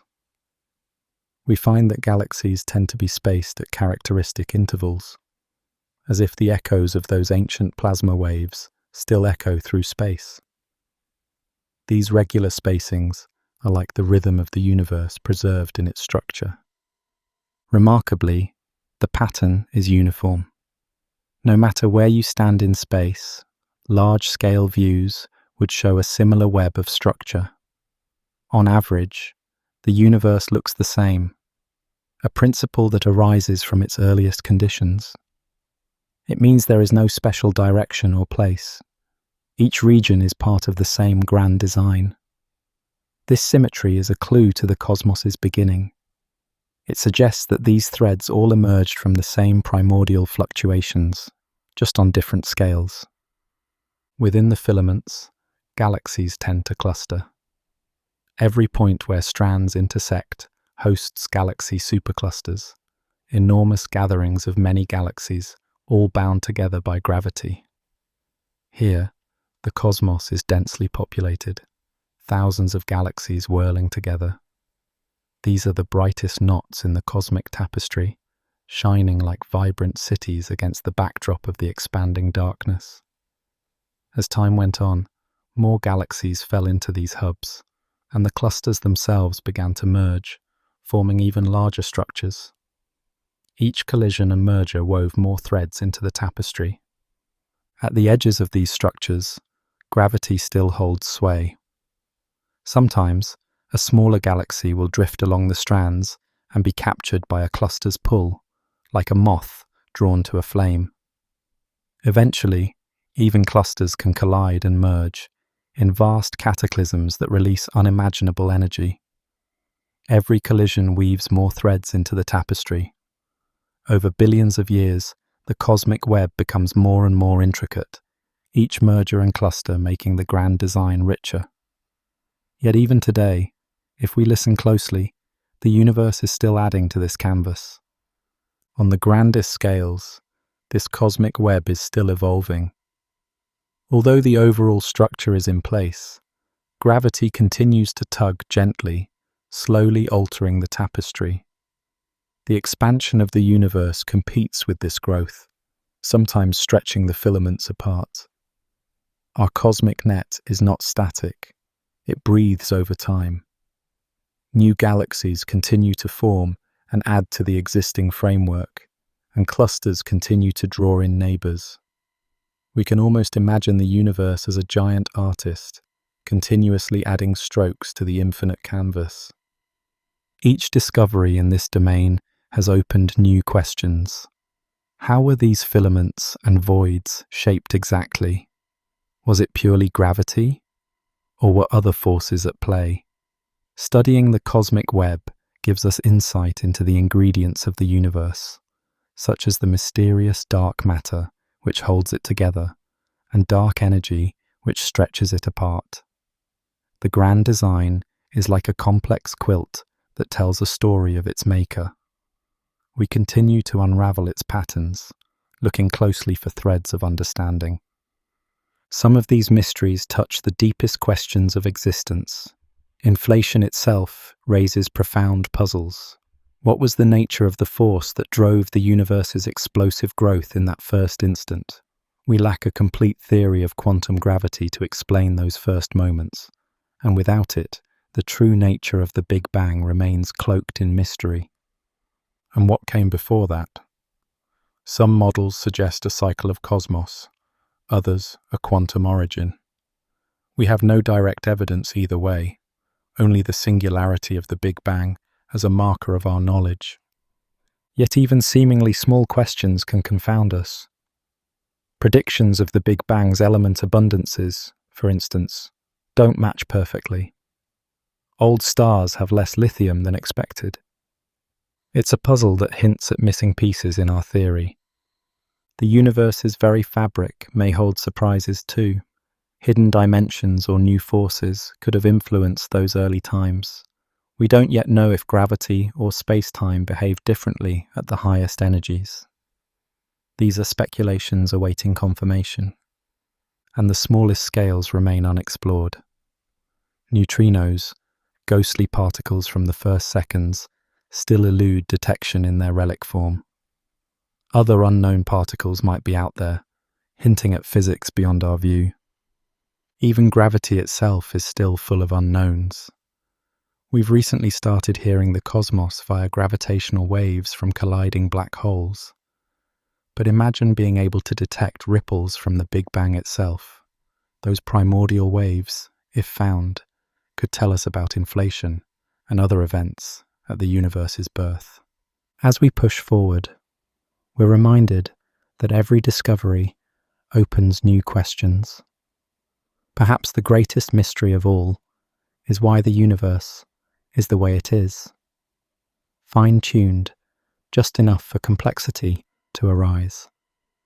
Some speculate this could imply other universes exist with different laws, but that remains speculation. In the end, the universe keeps its last secrets well.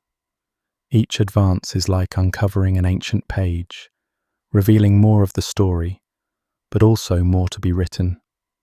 The cosmic horizon may recede as we approach, but it will never quite disappear. The journey continues, with each new dawn promising deeper wonders hidden in the great cosmic unknown. We return now to the vast, silent depths of space, continuing our gentle journey through the cosmic unknown. Beneath the canopy of night, the stars watch in stillness as we listen to the faint echoes of the past. Once we began to unravel the universe's secrets, we realized that silence can speak volumes. A soft whisper of insight remains in the darkness, urging us forward as our journey truly begins. All around us, the universe stretches in perfect quiet. Though the void contains no air for sound to travel, we have learned to hear the secrets of space through light, particles, and waves. These cosmic messages travel across vast distances in silence, reaching our instruments here on Earth. Now, as we move deeper into the mystery, let us open our minds to the sounds that do not echo. In this tranquil darkness, even the smallest insight feels profound. Astronomers on Earth trained their eyes and instruments on the sky, deciphering a language of light and silence. Each quiet discovery has taught us a little more about the grand, quiet story unfolding above. Now, with patience and curiosity, we tune in once again to the silence of space, ready to listen more deeply than before. Consider how the ancient walls of a tranquil temple echo with nothing but a breath. In much the same way, the cosmos around us is empty, yet it teems with potential stories waiting to be heard. We, as observers, carry the curiosity of countless generations, straining to catch the subtlest murmur from the heavens. Each discovery feels like a gentle step through the vast unknown, a step that leads us deeper along the path of cosmic understanding. In the beginning, almost 14 billion years ago, everything we know today was compressed into a tiny, unimaginably hot point. Then, in an instant of extraordinary brightness and force, the universe sprang into being. Space and time themselves were born in that first monumental flash. Though we call it the Big Bang, it was not an explosion in space, but rather a swelling of space itself. Time and energy poured outwards. Space expanded, not with a deafening roar, but with a quiet intensity that carried all matter and energy gently outward. Every star, planet, and atom we see today began its journey there. The early universe was incredibly hot and dense, but as it grew, it also cooled. In the very first moments after that birth, the universe might have undergone an incredible process called inflation. In that tiniest fraction of a second, space expanded far faster than the speed of light. This cosmic inflation smoothed and flattened the universe, setting the stage for the large-scale structure we see today. The quantum realm left its mark. Minute energy fluctuations during inflation became the seeds of all future galaxies. Though unimaginably small then, these variations were magnified by the rapid expansion. They shaped the gentle patterns imprinted on the cosmic afterglow, whispering clues about the universe's birth pangs. Astronomers often describe that event not as a firecracker, but like the surface of a balloon inflating. Imagine dots on the balloon moving apart as it expands. There is no center, and all points recede silently from one another. That is analogous to our universe's expansion. Every galaxy carries the legacy of that inflation, bearing it in its speed and distance from us. We are all passengers on this cosmic balloon, moving gently outward together. As the newborn universe grew, temperatures fell from blistering to gentle warmth. Protons, neutrons, and electrons joined forces in a searing, diffuse stew, forming the simplest nuclei of hydrogen and helium. In those first few minutes, a process known as primordial nucleosynthesis created the light elements that would fill the young cosmos. It all happened quickly and silently, without fanfare, as the universe quietly built its first building blocks.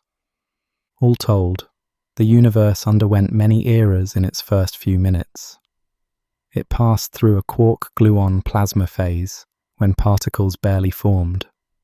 Once nucleosynthesis finished, the universe was composed of roughly 75% hydrogen and 25% helium by mass. These proportions would influence the formation of stars and galaxies to come. Every atom in your body was once part of that primordial mix, created in the silent crucible of the early cosmos. For the next few 100,000 years, the universe was a hot, opaque fog of charged particles and photons. Light could not travel freely. Each photon bounced endlessly off electrons, unable to venture far. It was a bright but silent haze, an invisible glow to any observer. And yet, within this thick fog, something subtle was beginning to happen. Gradually, as expansion continued, the universe cooled enough for electrons to combine with nuclei. Around 300,000 years after the beginning, a monumental change occurred. Electrons met protons and helium nuclei to form neutral atoms, mostly hydrogen. With charged particles now bound into atoms, photons were finally free to travel without endless scattering. This great release of light was the universe's first dawn, the moment when the cosmos became transparent. The light from this primordial dawn streams through space to this day. It has stretched and cooled into microwaves as the universe expanded, a gentle all-sky glow at just 2.7 Kelvin. This is the cosmic microwave background, our oldest snapshot of the universe. It is a whisper of the first light, silently bathing every corner of space in the memory of that early time. Though to our eyes it is invisible, the cosmic microwave background is no secret to our instruments. In the 1960s, 2 radio astronomers discovered it quite by accident, as a faint noise coming from every direction in the sky. This was the echo of creation, ringing through space in the microwave band. Since then, increasingly sensitive satellites have mapped it in exquisite detail, confirming what we suspected.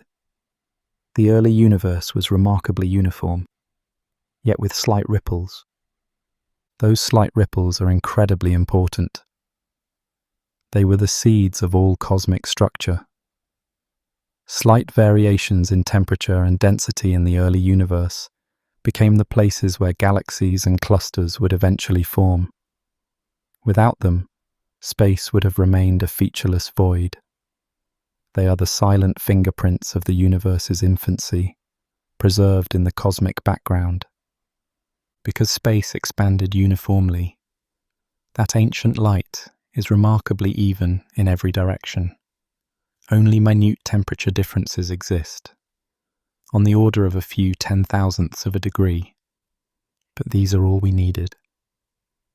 Those tiny wrinkles in the afterglow were charted by orbiting observatories, showing us a snapshot of the cosmos when it was just an infant.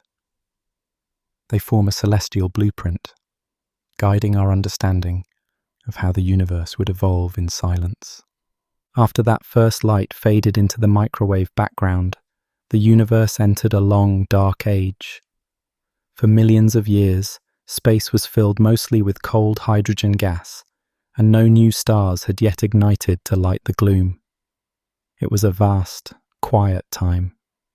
Gravity was at work, though quietly pulling together the seeds of the cosmos. Invisible ripples of dark matter started weaving threads through space, slowly gathering the ingredients of future galaxies. Slowly, gravity amplified the primordial ripples left from the Big Bang. Where matter was slightly denser, the pull grew stronger, drawing in more gas. Over many millions of years, these invisible scaffolds began to draw in enough gas to spark the first light. The Dark Age would last hundreds of millions of years, a vast era where no bright lights shone in space.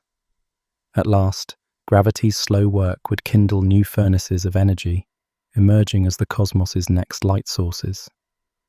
The universe was still silent, but it was on the brink of illumination. Finally, after perhaps 100 million years, the Dark Age ended. The first stars flared to life, giant and brilliant, living short and bright lives. These were the universe's first beacons of light, cutting through the darkness that had blanketed space. They blazed in isolation, far apart, but their combined light began to light up the cosmos. These early stars were composed purely of hydrogen and helium. In their fiery cores, they fused these elements to create heavier ones: carbon, oxygen, silicon, and more. When these stars reached the end of their lives and exploded as supernovae, they scattered these heavier elements into space. Over time, that enriched material seeded the birth of new generations of stars and planets.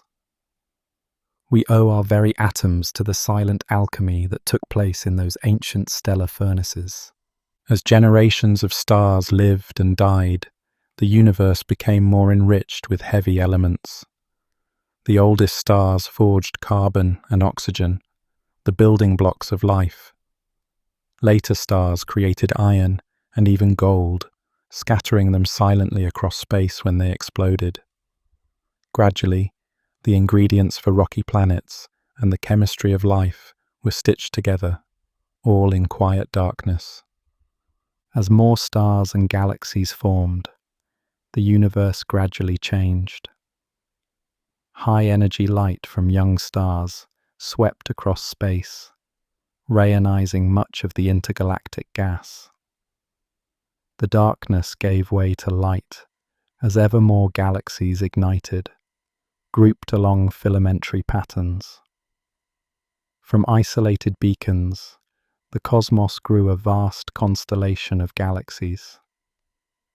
All this happened quietly, yet dramatically, shaping the night sky over billions of years. Even as galaxies and stars took form, an invisible substance was doing much of the work behind the scenes. Dark matter is one of the greatest mysteries in the universe. It does not emit, absorb, or reflect light. No telescope can see it. And yet, its gravitational pull is essential to the cosmos we observe. We only know dark matter exists because we feel its gravity. Galaxies spin as if they contain far more mass than meets the eye. Clusters of galaxies bend light in ways that ordinary matter alone cannot explain. All our observations point to a vast, unseen halo of this mysterious matter enveloping galaxies and stretching across the cosmic web. Dark matter functions like an invisible scaffold for the cosmos. It held hydrogen and helium in place long enough for gravity to ignite stars. Without this invisible framework, the gas might have remained too diffuse to collapse. In essence, Dark matter quietly guides the growth of cosmic structures, though it never speaks or shows its presence directly. Scientists have proposed many candidates for dark matter. Some suggest exotic particles that don't interact with light. Others propose very heavy or very light particles that escaped early detection. No experiment has yet captured a dark matter particle directly. It's as if the universe whispered its composition to us, but we still struggle to understand its language. The hunt for dark matter continues, quiet and determined. At one time, scientists wondered if ghostly neutrinos might explain dark matter. But neutrinos are too light and speedy to form the structures we observe. They form a small component, but not enough to account for all the gravitational glue. Whatever dark matter is, it lies still more hidden, a realm we have yet to fully explore.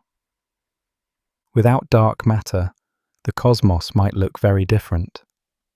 This invisible framework gave gravity something to cling to, enabling galaxies to form. It helped weave the cosmic web, a vast network of filaments and nodes where galaxies congregate. All of space is structured by this silent scaffolding, guiding the cosmos's evolution while itself remaining unseen. While dark matter quietly guided the formation of galaxies, another force worked in opposition. In the 1990s, astronomers discovered that the expansion of the universe is accelerating. Instead of slowing under gravity's pull, galaxies are now moving away from each other faster over time. This baffling effect is attributed to dark energy, a mysterious property of space itself. Dark energy is even more elusive than dark matter. It appears to fill every corner of space uniformly. Some call it a constant energy of the vacuum. Others wonder if it will change over time. Whatever it is, dark energy dominates the energy budget of the cosmos. It quietly drives the expansion of the universe, stretching space itself like an ever-growing balloon. The presence of dark energy means that the fate of the universe is uncertain. If dark energy remains constant or grows, the cosmos will expand forever, galaxies drifting apart into lonely isolation. If it changes or reverses, the universe's destiny could be very different. For now, though, it is a gentle, persistent mystery. Dark energy is the quiet force that will define the ultimate shape of everything. This dark energy suggests a lonely future for the cosmos.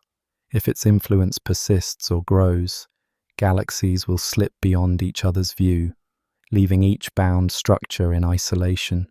In time, stars may burn out, galaxies fade, and the universe could end up as a cold, silent expanse. It is a chilling thought. The expansion will never cease its quiet pull, and eventually, nothing would be left but darkness. As eons passed, gravity assembled matter into larger and larger structures. Galaxies grouped into clusters, clusters into superclusters, and in between stretched immense voids. These features formed a cosmic web, an immense network of filaments and bubbles. Although we often describe the universe as silent and empty, it is more like a vast sponge of matter, with voids and threads binding galaxies together. Within this cosmic web, galaxies continue to evolve.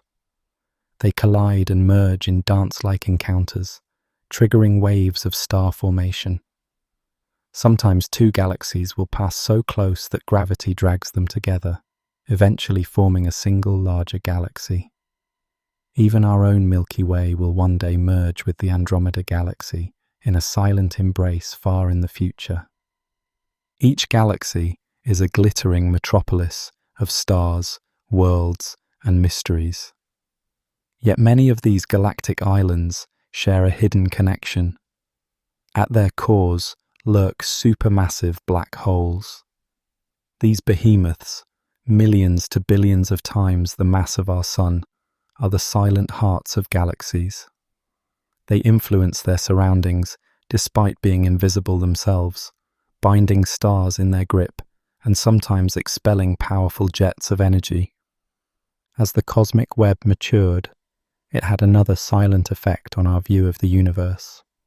Massive structures like clusters and filaments can bend light from more distant galaxies, a trick called gravitational lensing. Through this phenomenon, the universe's invisible mass paints arcs and rings in the sky, showing us that even gravity itself leaves a trace. These subtle patterns are another way the silent cosmos tells its story, refracted in the light of ancient stars. Not everything the universe sends our way is light or heavy matter. Alongside photons and galaxies, ghostly particles called neutrinos stream continuously through space. Neutrinos were created in abundance when the universe was young, seconds after the Big Bang. They were part of that early soup of particles, then continued traveling virtually unimpeded ever since. Today, millions of these relic neutrinos are passing through your body every second, utterly unnoticed. They rarely interact with anything, making them nearly impossible to detect. Still, scientists have built vast detectors in deep mines and under Antarctic ice to catch the rare neutrino that interacts. These experiments have confirmed that neutrinos have mass and revealed much about the Sun's interior and distant supernovae. For example, in 1987, detectors on Earth captured a burst of neutrinos from a supernova in a nearby galaxy. This silent flood of particles heralded the explosion hours before light from the blast arrived. It was a cosmic whisper of a star's death.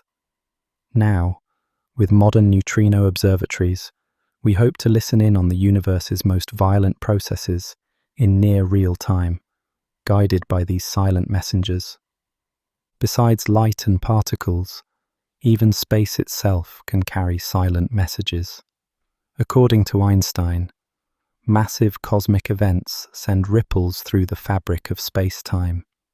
These gravitational waves propagate at the speed of light, stretching and squeezing space ever so slightly as they pass. They were predicted decades ago, but only recently have we found ways to detect them. In 2015, a remarkable breakthrough occurred. The faint tremor of two colliding black holes was caught by detectors on Earth, confirming the existence of these space-time whispers. The detection was subtle, a fraction of a fraction change in distance. Yet it opened a new way to observe the universe, listening to cosmic cataclysms we could never see otherwise. Gravitational waves have since revealed hidden pairings of black holes and neutron stars spiraling into each other. They are the quiet reverberations of titanic collisions, telling a tale of cosmic violence in a gentle, universal tongue. As our detectors improve, the universe may reveal even fainter whispers from its earliest moments, or from realms yet beyond our understanding. In a way, we have become an orchestra of silence detectors. Our observatories on Earth, like the great LIGO arms, now vibrate in response to passing gravitational waves. Soon, space-based missions will also try to capture these quiet ripples. Each new detection is like tuning into a deeper level of the universe's melody, revealing events we never could see or hear before. Throughout this journey, we have been guided by invisible hands and unheard voices. From the faint afterglow of the Big Bang to the ghostly neutrinos and space-time ripples, the universe has communicated in silence. These mysterious signals invite us to listen more closely and learn more deeply. We have seen how the cosmos emerged from nothing into a tapestry of galaxies, all while uttering hardly a sound. The silent forces of dark matter and dark energy continue to shape that tapestry, even now. Ahead of us lie the next chapters of discovery, the nature of galaxies like our own, the hidden depths of black holes, and the vast cosmic web that binds everything together. But those stories will unfold in time as our journey continues into the silent universe. So far, we have journeyed from the first silent pulse of creation to the formation of galaxies and mysterious forces. Yet this is not the end. Our voyage is still unfolding, with new questions to follow every answer. The silent universe still hums with secrets as we prepare to explore its next chapters. In the silent darkness between the stars, something hidden makes its presence known. We cannot see it, we cannot touch it, and yet it shapes the cosmos. Galaxies spin with a secret weight, moving to the rhythm of an invisible dance. There is more mass out there than meets the eye, a hidden mass that whispers through gravity. Astronomers first sensed this mystery when they looked at galaxies and clusters of galaxies. They saw stars on the fringes of spiral galaxies, orbiting just as fast as stars near the center. According to known physics, those outer stars should have moved more slowly, or else drifted away into space. But they didn't. Something was holding them tight in orbit, an unseen glue binding the galaxy together. In enormous clusters of galaxies, too, galaxies were moving as if an invisible weight was tugging on them, preventing them from flying apart. It was as though an invisible halo surrounded each galaxy, adding extra gravity that we could not account for with what we saw. Decades earlier, in 1933, a Swiss astronomer named Fritz Zwicky had observed something similar in a distant cluster of galaxies. The galaxies in the Coma cluster were moving so fast that they should have scattered into the void. Yet they stayed bound together. Zwicky calculated that the cluster must contain far more mass than was visible through his telescope, perhaps hundreds of times more. He proposed that some unseen matter provided the extra gravity, and he famously dubbed it Dunkel Materie, German for dark matter. His bold idea was largely met with skepticism at the time. How could the universe contain so much that we simply could not see? For a while, the notion of dark matter drifted in obscurity, much like the phenomenon it sought to explain. It wasn't until the 1970s that dark matter truly moved into the scientific spotlight. Vera Rubin, an astronomer studying the rotations of spiral galaxies, noticed a perplexing pattern. Night after night, Rubin measured how quickly stars at various distances from a galaxy's center were moving. In galaxy after galaxy, she found that even far-out stars, orbiting in the dim outskirts, were traveling just as fast as those closer in. According to the laws of gravity, with only the visible matter, those outer stars should have been flung off into space. But they weren't. The galaxies were remaining intact. Rubin's meticulous observations confirmed what Zwicky had hinted at decades before. A vast amount of invisible matter must be present in and around galaxies, weighing them down with its gravity. Her work transformed dark matter from an oddball theory into a central component of our understanding of the universe. If dark matter did not exist, galaxies as we know them might never have formed. There wouldn't be enough gravity in the right places to gather gas and starlight into the familiar shapes we see. The universe might have been a vastly different and emptier place. Instead, with dark matter providing hidden weight, galaxies could take shape and grow. Our own Milky Way, for instance, is thought to have a spherical halo of dark matter enveloping it, extending well beyond the edge of the visible disk of stars. If somehow we could see that halo, it would be immense, stretching far out into space around our galaxy, many times wider than the glowing spiral of the Milky Way itself. For the first time, scientists fully realized that a profound piece was missing from our understanding of the cosmos. Something immense and invisible had been overlooked in our inventory of the universe. Dark matter. The name itself hints at our ignorance. It is matter because it has mass and gravity.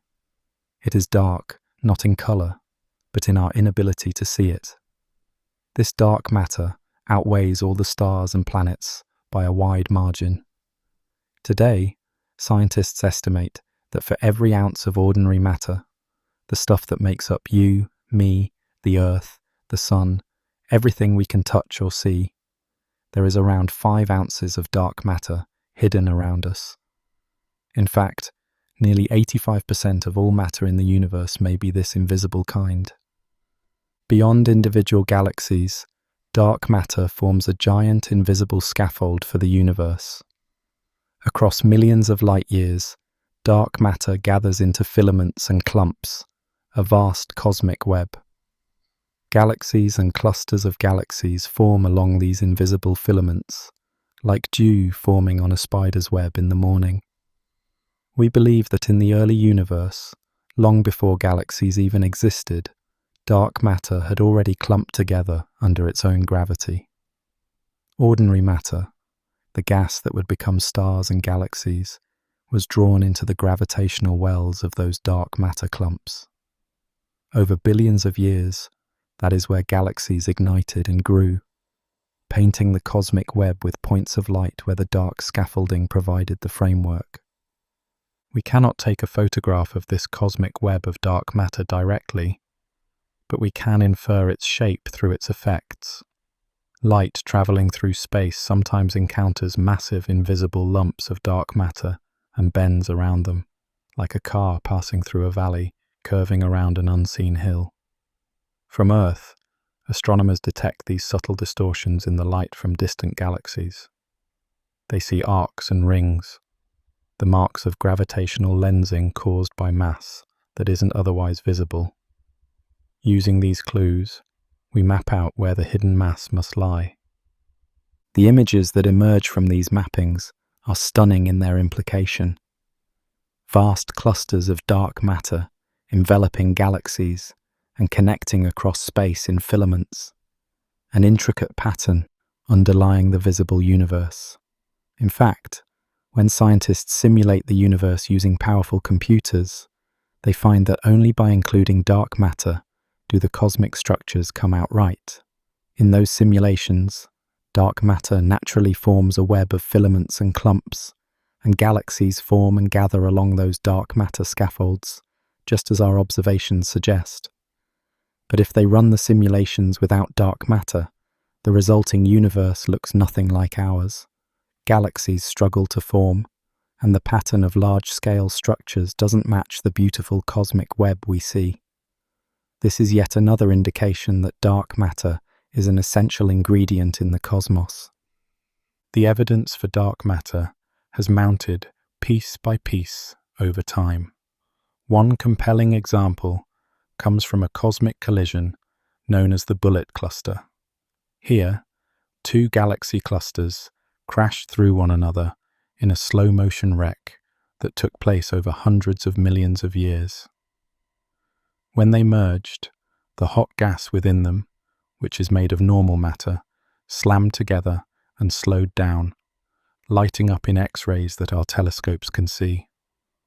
But the majority of the mass in those clusters, the dark matter, did not collide in the same way.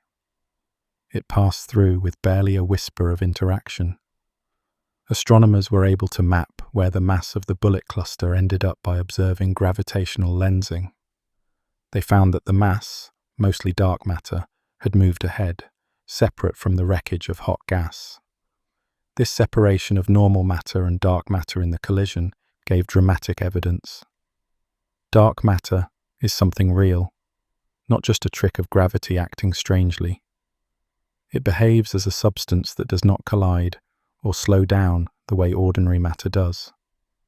By now, the silent influence of dark matter is accepted by most scientists as a crucial component of our universe. Without it, our models of how galaxies form and grow simply don't work. With it, we can explain so much. The motions of galaxies, the large-scale structure of the cosmos, and the patterns we see in the leftover glow from the Big Bang. Dark matter has become an essential piece of the cosmic puzzle, and yet, even as we acknowledge its presence and map its distribution, we remain fundamentally ignorant of its true nature. This dark matter isn't confined to distant space. It is all around us, even here on Earth. Because our planet lies within the Milky Way's dark matter halo, we are moving through a sea of invisible particles. Right now, as you listen, countless dark matter particles may be streaming through this room, through your very body, as though you weren't even there. They are so elusive that they pass through ordinary matter without a trace, like ghosts slipping through walls.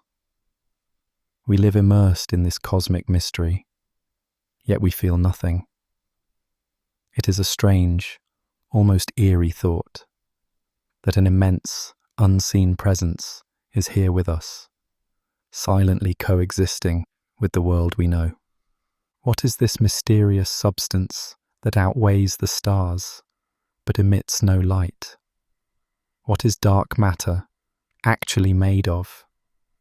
These questions have lingered unanswered, tantalizing and elusive. It's as though we are seeing the shadow of something without ever having seen the thing itself. Gravity is the only messenger that dark matter sends us, a faint whisper of a presence everywhere around.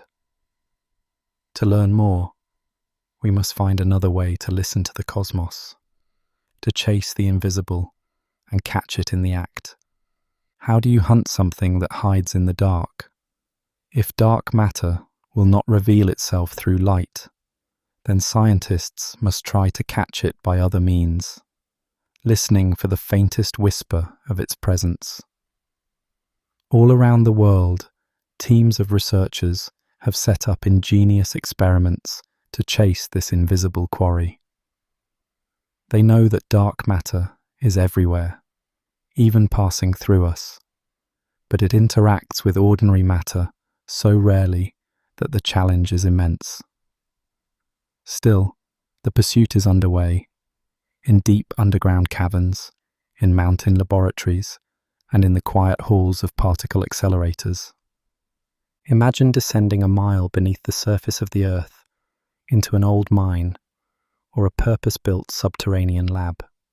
Overhead, layers of rock and soil shield you from the constant rain of cosmic rays that bombard the surface. Down here, it is silent and still. In this darkness, scientists place their most sensitive detectors, hoping to isolate the subtle signals of dark matter particles. One such experiment might consist of a tank filled with ultra-pure liquid, watched over by exquisitely delicate sensors. The idea is simple in concept, yet difficult in practice. Occasionally, a dark matter particle drifting through space might strike an atom in this tank, making the atom recoil ever so slightly. When that happens, a tiny flash of light or a faint electrical signal could be produced, something the sensors can pick up. It would be an extraordinarily small tap in an ocean of silence. For years, these underground detectors have been listening intently. The halls of these labs are quiet. Researchers speak in hushed tones, as if noise could disturb the stillness needed to hear a ghost.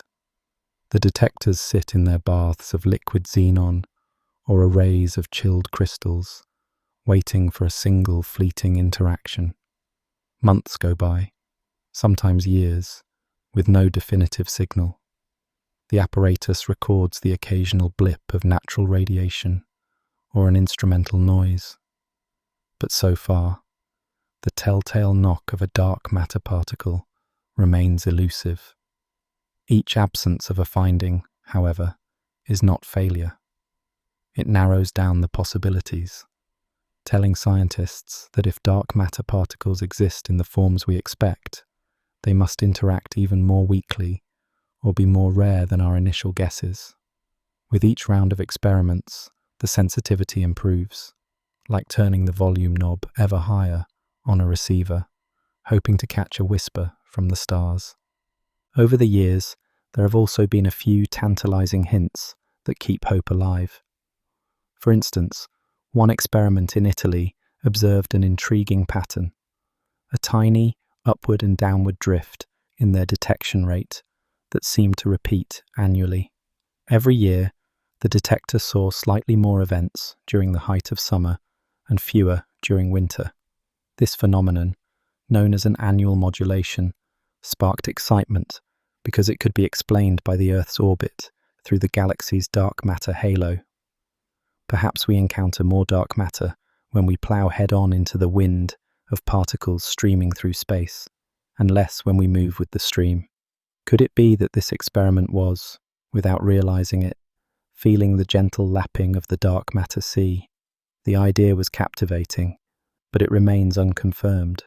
Other experiments, designed to be similarly sensitive, have not seen the same yearly pattern.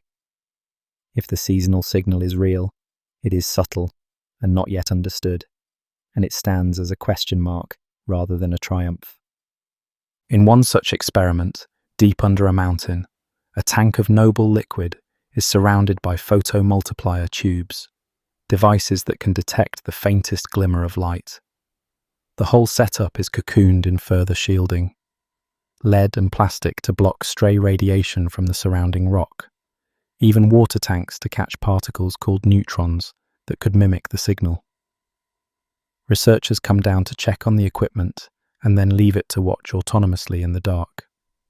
They might spend long nights above ground, looking at computer readouts that usually show flat, quiet lines. But they remain hopeful that one day, one of those lines will spike, a momentary flash indicating that a dark matter particle has finally struck. One can almost picture a researcher in such a moment, stepping into the quiet control room deep underground in the middle of the night. A bank of monitors glows softly, each displaying a flat line of data. The air is still and cool. Only the faint hum of electronics and the drip of water in distant caverns accompany her. Perhaps she cradles a warm mug, keeping weary eyes on the screen as the clock ticks past midnight. In that solitude, she waits and listens, her imagination reaching out to the invisible particles streaming through the earth. Any second, an alert might flash, a tiny spike of light in the detector, a potential hello from the dark matter they seek. It is a vigil kept by many around the world, night after night, fueled by patience and the quiet thrill that at any moment the universe might speak through a single, subtle event. It has happened before in science that a particle thought to be invisible was eventually caught. Neutrinos, sometimes nicknamed ghost particles, were once nearly as mysterious as dark matter. For decades after their prediction, no one had seen a neutrino directly. They hardly ever interact with matter, passing through entire planets without a trace. Yet scientists built massive underground detectors, lined with tens of thousands of gallons of water, for example. And after long patience, they observed telltale flashes of light from rare neutrino interactions. Those first detections opened a new window onto the universe. The hunt for dark matter is a similar waiting game, one that requires faith that the universe, when pressed, will yield an answer. While some scientists listen in the quiet underground for dark matter to tap on an atom, others try a more proactive approach. At giant particle colliders like the Large Hadron Collider in Switzerland, they attempt to create dark matter. Protons are smashed together at tremendous energies in the hopes that, among the spray of familiar particles produced, a new and invisible particle might pop into existence. If such a particle is made, it might slip away unnoticed by the detectors, except for the fact that energy would appear to go missing. Imagine watching a firework explode and seeing all the sparks fly off to one side, with nothing on the other side to balance them. You would suspect something flew off invisibly. In much the same way, physicists look for signs that energy and momentum are not adding up in particle collisions, a hint that something invisible carried that energy away. So far, these high-energy searches have not yet yielded an obvious dark matter candidate. If dark matter particles are being created in the collider, their effects are subtle and hard to distinguish from ordinary processes. Still, the machines run and the data accumulate, as analysts comb through billions of collisions for a few peculiar events that might signal the creation of a dark universe particle. Then there are the hunters who look to the heavens themselves for clues. If dark matter particles cannot be easily produced on Earth, nature might produce them in space. Some theories suggest that on rare occasions, two dark matter particles might collide with each other and mutually annihilate, converting their mass into a burst of energy, perhaps gamma rays, which are high-energy light, or other particles. Where would this happen most often? In regions with lots of dark matter packed together. The center of our Milky Way galaxy, for example, or the hearts of small satellite galaxies nearby, where dark matter's density might be very high. Telescopes have been pointed at these places, searching for unusual glows or excesses of high-energy radiation that might indicate dark matter particles destroying each other. Intriguingly, now and then, astronomers have spotted hints, a little more gamma radiation coming from the galactic center than expected, patterns that don't quite fit known sources. For a time, some thought these could be the first glimpses of dark matter at work, but each hint has so far been inconclusive. The signals could often be explained by more ordinary astrophysical objects, like pulsars or the remnants of star explosions. The search continues, becoming more refined as we learn what to look for and what to rule out. Other creative strategies are in play as well. Some scientists pursue the possibility that dark matter might be of a different character than a heavy, slow-moving particle. What if it is something extremely light, almost more like a wave than a particle? One such candidate is called the axion, a hypothetical ultralight particle that might permeate space and occasionally turn into a faint photon under the right conditions. To chase these ghosts, physicists have built resonant detectors, essentially listening devices, tuned to hear a very specific, faint hum that an axion would produce when whispering into photons. They use strong magnetic fields and extremely sensitive radio receivers kept at near absolute zero, hoping to detect a slight ripple that could be a dark matter axion converting to a bit of microwave signal.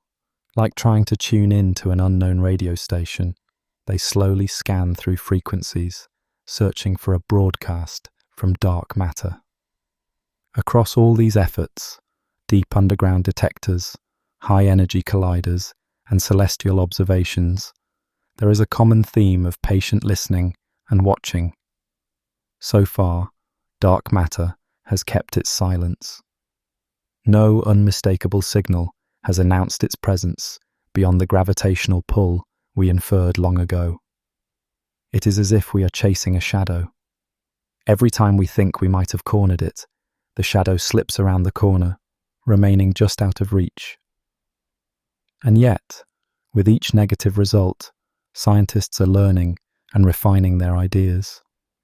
They have figured out many things that dark matter likely is not, which in turn guides them toward what it could be. The space of possibilities is narrowing. Sometimes in science, knowing where something isn't is as important as finding where it is. By ruling out numerous ideas, researchers highlight new directions that might have been overlooked before. The pursuit of dark matter is not fueled by guaranteed success, but by curiosity and the tantalizing enormity of the prize. To finally understand what most of the matter in the universe really is. In quiet laboratories and among sprawling observatories, the chase goes on.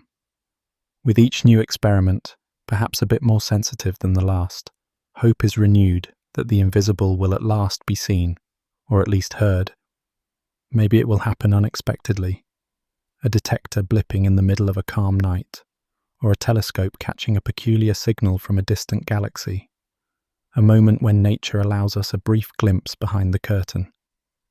Until then, the scientists wait, and they continue their pursuit, as the rest of the world goes about life, unaware of the silent drama unfolding at the frontiers of knowledge. Yet even as this quiet hunt continued, the cosmos was preparing to reveal another surprise, a discovery about the expansion of the universe that would challenge our understanding of fate itself. The universe has a way of surprising us when we least expect it. By the late 20th century, astronomers had grown accustomed to the idea of the expanding cosmos. Ever since Edwin Hubble's observations in the 1920s, we knew that galaxies are flying apart, carried by the expansion of space itself. But everyone assumed that this expansion must be slowing down over time. After all, gravity is attractive. The collective pull of all matter in the universe should be trying to rein in the expansion, to at least slow the galaxy's retreat. The big question was whether the universe had enough gravity to eventually stop and reverse the expansion in a big crunch, or if it would continue to expand forever, but ever more gradually. To find out, astronomers turned to a special kind of stellar beacon, Type Ia supernovae, exploding stars that shine with such consistent brilliance that they serve as distance markers across the cosmos. By measuring these supernovae in very distant galaxies, scientists can gauge how the expansion of the universe has changed over time. Throughout the 1990s, teams of astronomers raced to collect data from these far-off explosions, expecting to see signs of the expansion slowing. Instead, they found something entirely unexpected. The distant supernovae were dimmer than anticipated, which meant they were farther away than our models predicted. It was as if those galaxies had been pushed beyond where we thought they should be, as if the expansion had sped up. At first, the idea seemed outrageous. Could the universe actually be accelerating? It was akin to tossing a ball into the air and watching it shoot upward faster and faster, defying gravity. Indeed, when the first results were announced, many scientists met them with disbelief. Could there have been an error, some overlooked dust or dimming effect making those supernovae appear fainter? Researchers double and triple checked their data, and rival teams scrutinized each other's work. Slowly, the skepticism turned into amazement as supernova after supernova told the same story. A memorable moment came at a cosmology conference when the evidence was laid out. An audible murmur went through the audience, a mixture of surprise and excitement, as it dawned on everyone that this was real. The universe was behaving in a way no one had anticipated. By 1998, evidence had mounted that the expansion of the universe wasn't slowing down at all. It was accelerating. The discovery was so extraordinary that it earned its pioneers the Nobel Prize in Physics in 2011. What they had uncovered was nothing less than a new feature of our universe. This revelation landed like a quiet thunderbolt in the scientific community. Many were skeptical. Such a thing felt nearly impossible under existing theories. But as more data from new supernovae and other cosmological measurements poured in, the case became undeniable. There was something out there, some unseen influence, counteracting gravity on the largest scales and pushing the fabric of space apart. In time, this mysterious phenomenon was given a name: dark energy. Energy, because it seemed to behave like a form of energy embedded in space, and dark, because, much like dark matter, we had no idea what it actually was, only what it did. Soon, multiple independent observations confirmed this startling finding. Detailed maps of the cosmic microwave background, the faint afterglow of the Big Bang, and large surveys of galaxies both pointed to the same conclusion. The universe's expansion was accelerating, and some new ingredient was required to explain it. There was no doubt now. A new component of the cosmos had been unveiled. Astronomers and physicists scrambled to make sense of this quiet force that permeates the cosmos. One of the first places they looked was back to an idea from Albert Einstein. When Einstein formulated his theory of general relativity in 1915, he initially included a term in his equations called the cosmological constant, a kind of anti-gravity effect that he imagined might hold the universe in a static balance. Later, when evidence showed the universe was not static, but expanding, Einstein reportedly called the cosmological constant his biggest blunder and dropped it. Now, decades later, it seemed that Einstein's discarded notion might have been prescient. Dark energy could very well be this cosmological constant, essentially an intrinsic property of space itself that causes it to expand. If dark energy is indeed like a cosmological constant, it means that every bit of empty space has a tiny amount of energy built into it. A sort of push that, over vast distances, adds up to a major force. Unlike ordinary matter or radiation, which dilute as the universe expands, this strange energy of space does not thin out. As space grows, it simply creates more of itself, maintaining, or at least almost maintaining, its density.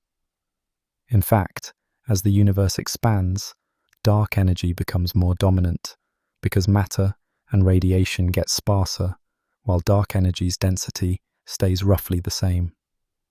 Today, dark energy is thought to comprise roughly 2/3 of the total contents of the universe. Combined with dark matter, which makes up about 1/4, this means about 95% of the universe is made of stuff we cannot see or fully understand. All the galaxies, stars, planets, and people, everything we call ordinary matter, amount to barely 5%. The realization is humbling. The vast majority of existence is governed by these unseen forces. Think about that. Most of the cosmos, around 68% of it, is this invisible, formless energy that we only detected because of its uncanny effect on cosmic expansion. The quiet force of dark energy is indeed quiet in the sense that it doesn't produce light, sound, or any direct signal we can easily observe. Its presence is felt in the acceleration of galaxies receding from one another. On scales of individual galaxies or even clusters, dark energy's effect is negligible. Gravity and other forces dominate there. But on the truly vast scales between clusters of galaxies, over hundreds of millions or billions of light years, dark energy gently, relentlessly pushes outward. It's as if, woven into the very fabric of the universe, there is a subtle pressure causing space to swell. The realization that our universe is being driven apart by this mysterious agent has profound implications. For one, it transforms our understanding of the fate of the cosmos. If dark energy remains constant or grows even stronger, the expansion will continue to accelerate. Distant galaxies that we can see today will, in billions of years, rush beyond our horizon, fading from view as the space between us expands faster than their light can travel. Trillions of years from now, a distant future observer might see nothing but an empty, dark void. Their own galaxy isolated in a vast darkness, all other clusters of galaxies having slipped away. In a sense, dark energy is gradually erasing the cosmic landmarks from our sky, pushing the universe toward a lonelier future. Such a scenario is unsettling and fascinating in equal measure. We are fortunate to live at a time when we can still observe other galaxies and thus discover the existence of dark energy. Had we evolved far later in the universe's history, dark energy might have swept the evidence of the Big Bang and cosmic expansion out of sight. This thought adds a poignant note to our discovery. We caught the universe in the act of revealing one of its secrets, perhaps just in time. Still, the nature of dark energy remains an enigma. Is it truly a constant, unchanging property of space? If so, it might be the same cosmological constant Einstein toyed with, simply a fixed feature of our universe. Or is it something more dynamic, a new field or fluid that changes slowly with time, something that could eventually weaken or even reverse? Scientists have given such possibilities names like quintessence, imagining dark energy as a field pervading space that might evolve. For now, observations indicate that dark energy behaves very much like a constant push, but the door hasn't closed on other interpretations. The puzzle of dark energy deepens when we consider what quantum physics has to say. According to our best theories, empty space should teem with energy, far, far more than the gentle push we observe. Yet somehow, the amount of dark energy in our universe is incredibly small, just enough to accelerate the cosmos gradually. Why this value isn't enormously larger, or simply zero, is a profound mystery. There's also the curious timing of it all. For most of cosmic history, dark energy was insignificant next to matter. Only recently, roughly when the universe was about 2/3 its current age, did dark energy's influence begin to win out. We just happen to live in the epoch when dark energy and matter are comparable in magnitude. Whether this is mere coincidence or a clue to something deeper, no one can say. Scientists are mapping the universe with incredible precision to study this ethereal force. They count and measure distant supernovae, map the clustering of galaxies, and scrutinize the afterglow of the Big Bang, the cosmic microwave background, for subtle imprints of dark energy's influence. All these methods point to the same baffling conclusion. Dark energy is real, and it dominates the present-day universe. We can measure its effects, yet we cannot explain its origin. In truth, giving it a name like dark energy only masks our ignorance with a convenient label. We find ourselves in much the same position as when dark matter was first recognized. We see the symptoms of something profound and unseen, but the underlying cause remains elusive. What is fueling the accelerated expansion? Is dark energy a fundamental property of the universe, an energy of empty space as quantum physics might suggest, or a sign that our understanding of gravity is somehow incomplete? To answer these questions, it may take a revolution in physics as significant as the discoveries that revealed the atom or the structure of DNA. Not for the first time, we find that as knowledge increases, so do our questions. At the end of the 19th century, for example, many physicists thought they had nearly solved all the major mysteries of nature, and then relativity and quantum theory upended that notion, revealing entire new realms of understanding. In our era, the revelations of dark matter and dark energy serve as a similar reminder. However much we learn, the universe holds more surprises in store. There are new chapters of discovery yet to come. For now, dark energy stands as a silent and pervasive mystery. It whispers through the equations of cosmology, hinting that the universe is far stranger than we ever imagined. Just a few decades ago, we thought we had the cosmos roughly figured out, with expansion gradually slowing. Now, we know that we were missing a major piece, a piece that flips our cosmic story on its head. Where once the universe's end might have been envisioned as a slow fading or a collapse, we now foresee an ever-accelerating rush into darkness, propelled by this ghostly energy. Yet even as dark energy pushes galaxies apart, it also pushes the boundaries of our knowledge, challenging us to expand our understanding. The discovery of this quiet force has reminded scientists that the universe still holds many secrets, and some of them are woven into the very fabric of reality. Dark energy joins dark matter as a crucial part of the grand cosmic puzzle.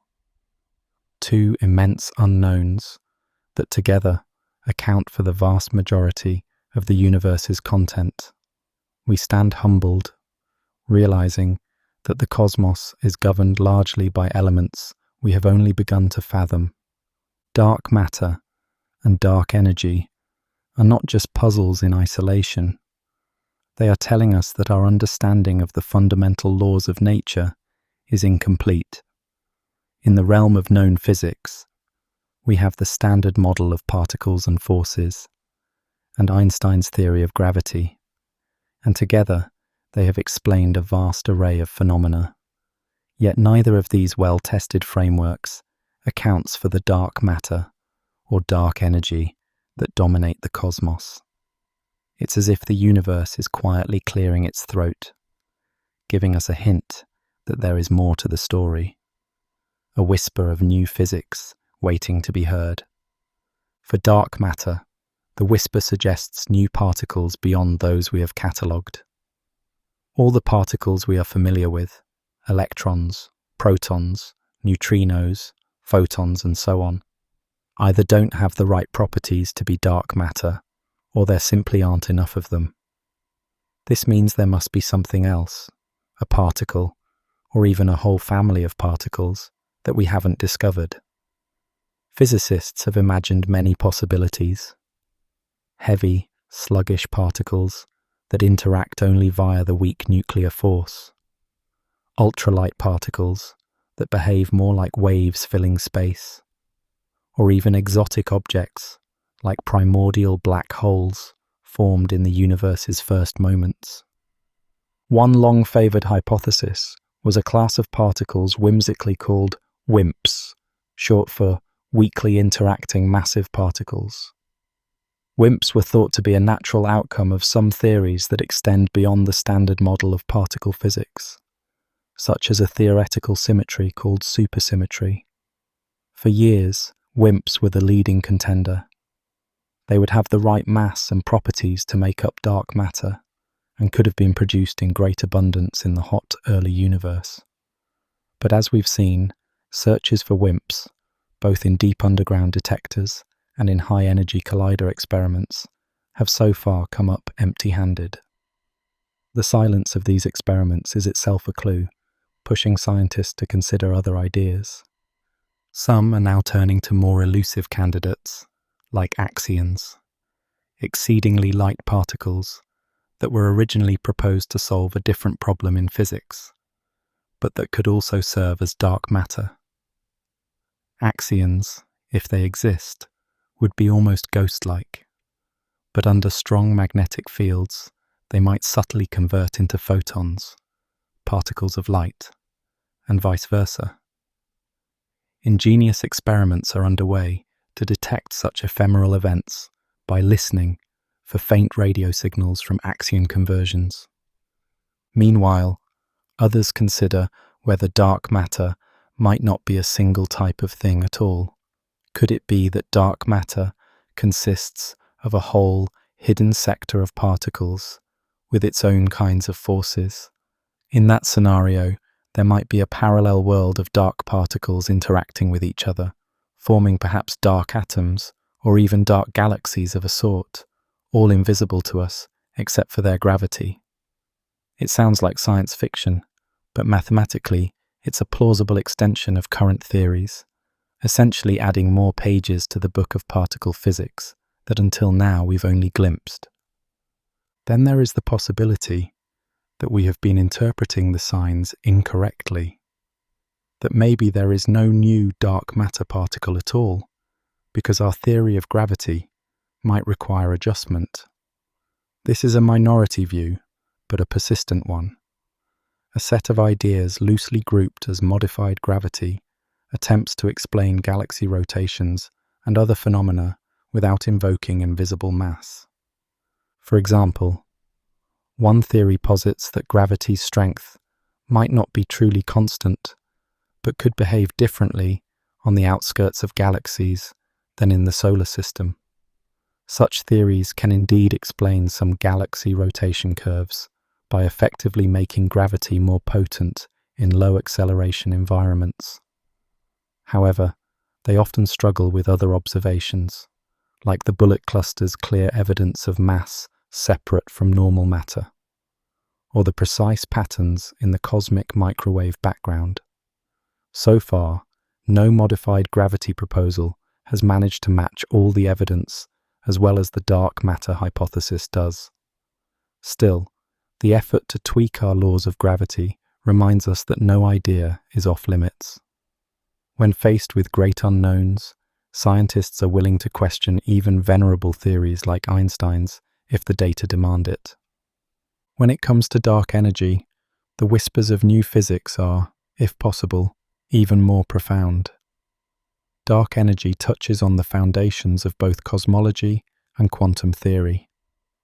If it is indeed Einstein's cosmological constant reborn, then the riddle is why it has the small value that it does. Quantum physics, as mentioned, predicts an enormously larger vacuum energy, a discrepancy so huge that it defies easy explanation. Some physicists speculate that there might be a mechanism, not yet understood, that cancels out the vast majority of quantum vacuum energy, leaving only a tiny residue that we observe as dark energy. Uncovering that mechanism could require a breakthrough in how we reconcile gravity with quantum mechanics, possibly pointing toward a future theory of quantum gravity that would subsume Einstein's relativity. On the other hand, if dark energy isn't a constant at all, but a field that changes over time, that opens up another set of possibilities. It could be the first hint of an entirely new component in the universe, sometimes poetically dubbed quintessence, which would add a dynamic ingredient to the cosmos. If this field evolves, it might also interact with other fields or particles in subtle ways, effects that upcoming observations might detect as very slight changes in the acceleration rate, or as tiny shifts in how structures grow over cosmic time.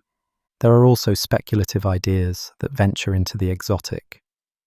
Some wonder if dark energy's effect might be a sign of extra dimensions beyond the familiar three of space and one of time, as suggested by certain theories that attempt to unify gravity and quantum physics. In those scenarios, gravity might leak into hidden dimensions, making it appear weaker on large scales and thus mimicking an accelerating universe. Other conjectures involve multiple universes. Perhaps what we call dark energy is a property that varies across a grand multiverse, and we just happen to live in a region where its value permits galaxies and life. Such ideas are intriguing, but hard to test. For now, they remain on the fringe of scientific speculation. Closer to home, even our measurements of the current universe hint that something is slightly off, a clue that new physics might be at play. Different methods of measuring the present expansion rate of the universe, the Hubble constant, have produced a small but persistent mismatch. For instance, measuring the cosmic expansion shortly after the Big Bang using the cosmic microwave background gives one answer, while observing supernovae and galaxies in the nearer universe gives a slightly higher answer.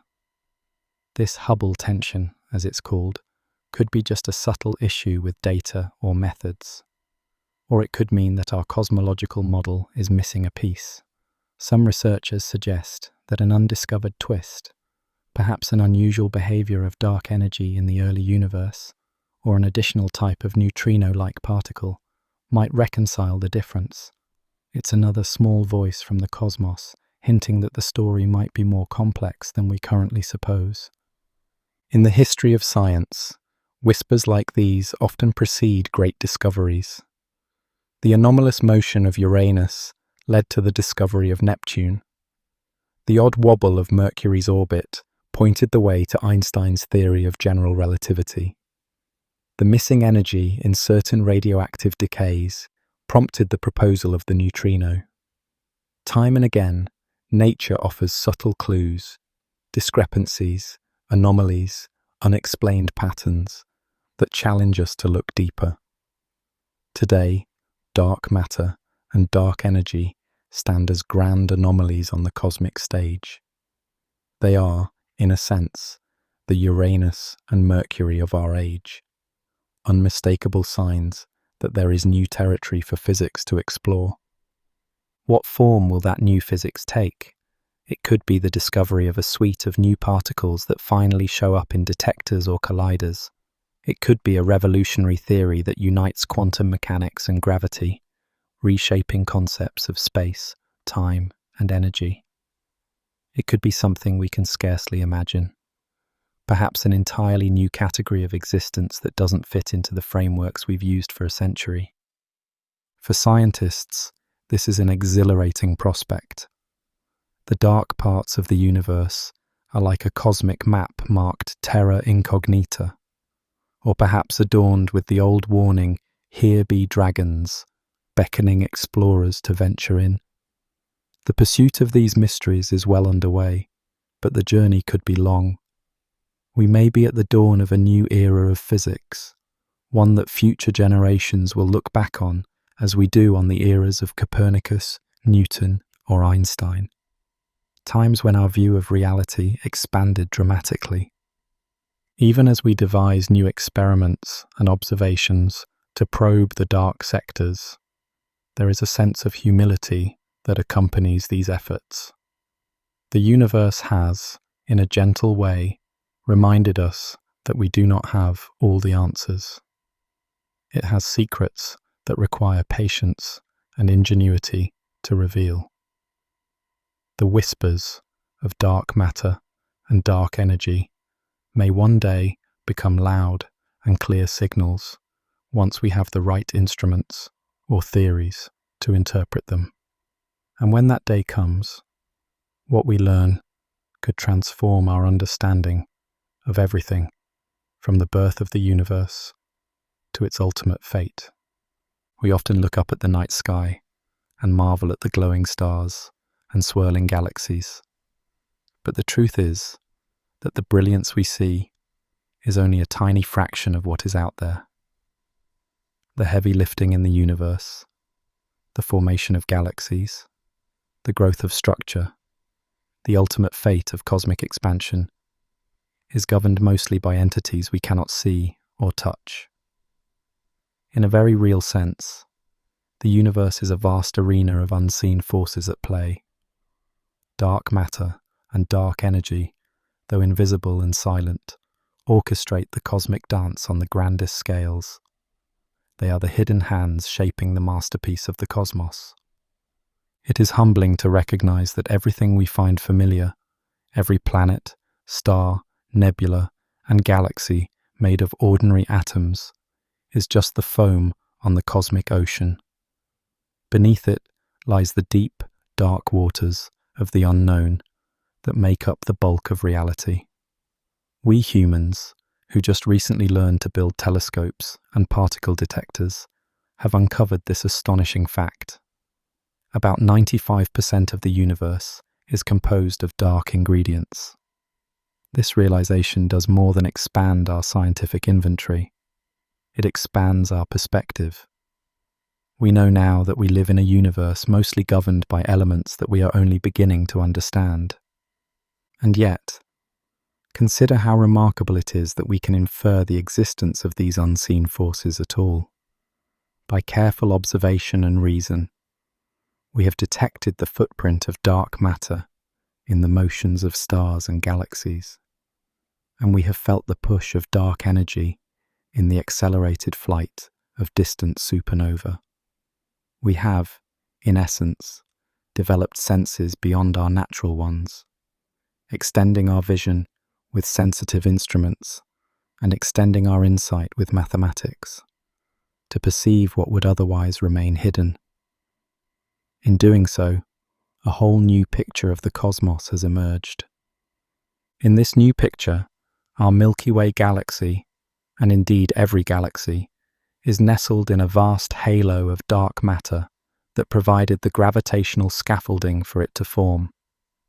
Without that invisible halo, the galaxy we call home might never have come together, and we might not be here to ponder these mysteries.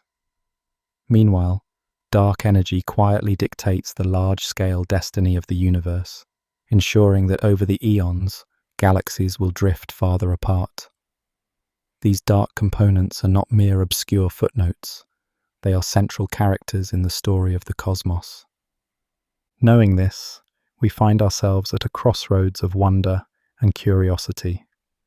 On one hand, we have never had a clearer picture of the universe's composition. We can finally say, in broad strokes, what the universe is made of.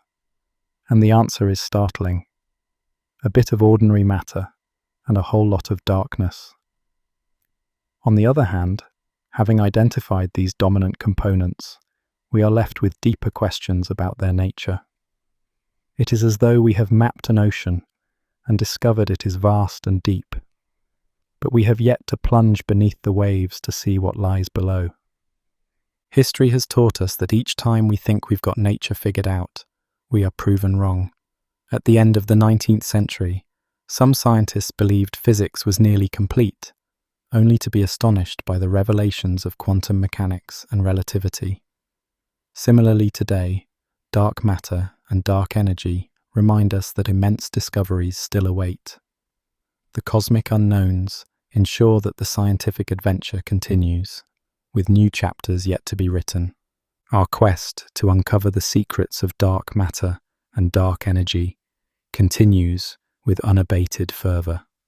New telescopes, satellites, and detectors are coming online, each more sensitive than the last, scanning the skies and the particles beneath our feet for any sign, any whisper that could reveal the true identity of these phenomena. The Vera Rubin Observatory, for instance, will survey the night sky in unprecedented detail, potentially catching subtle effects of dark matter and perhaps new transient clues about dark energy. Space-based observatories like Euclid are mapping the distribution of galaxies to see the imprints of dark matter and the influence of dark energy over cosmic time. Deep underground, ever larger detectors patiently wait for that one telltale interaction with a dark matter particle. The search has grown into a global effort, engaging the minds and ingenuity of thousands of scientists.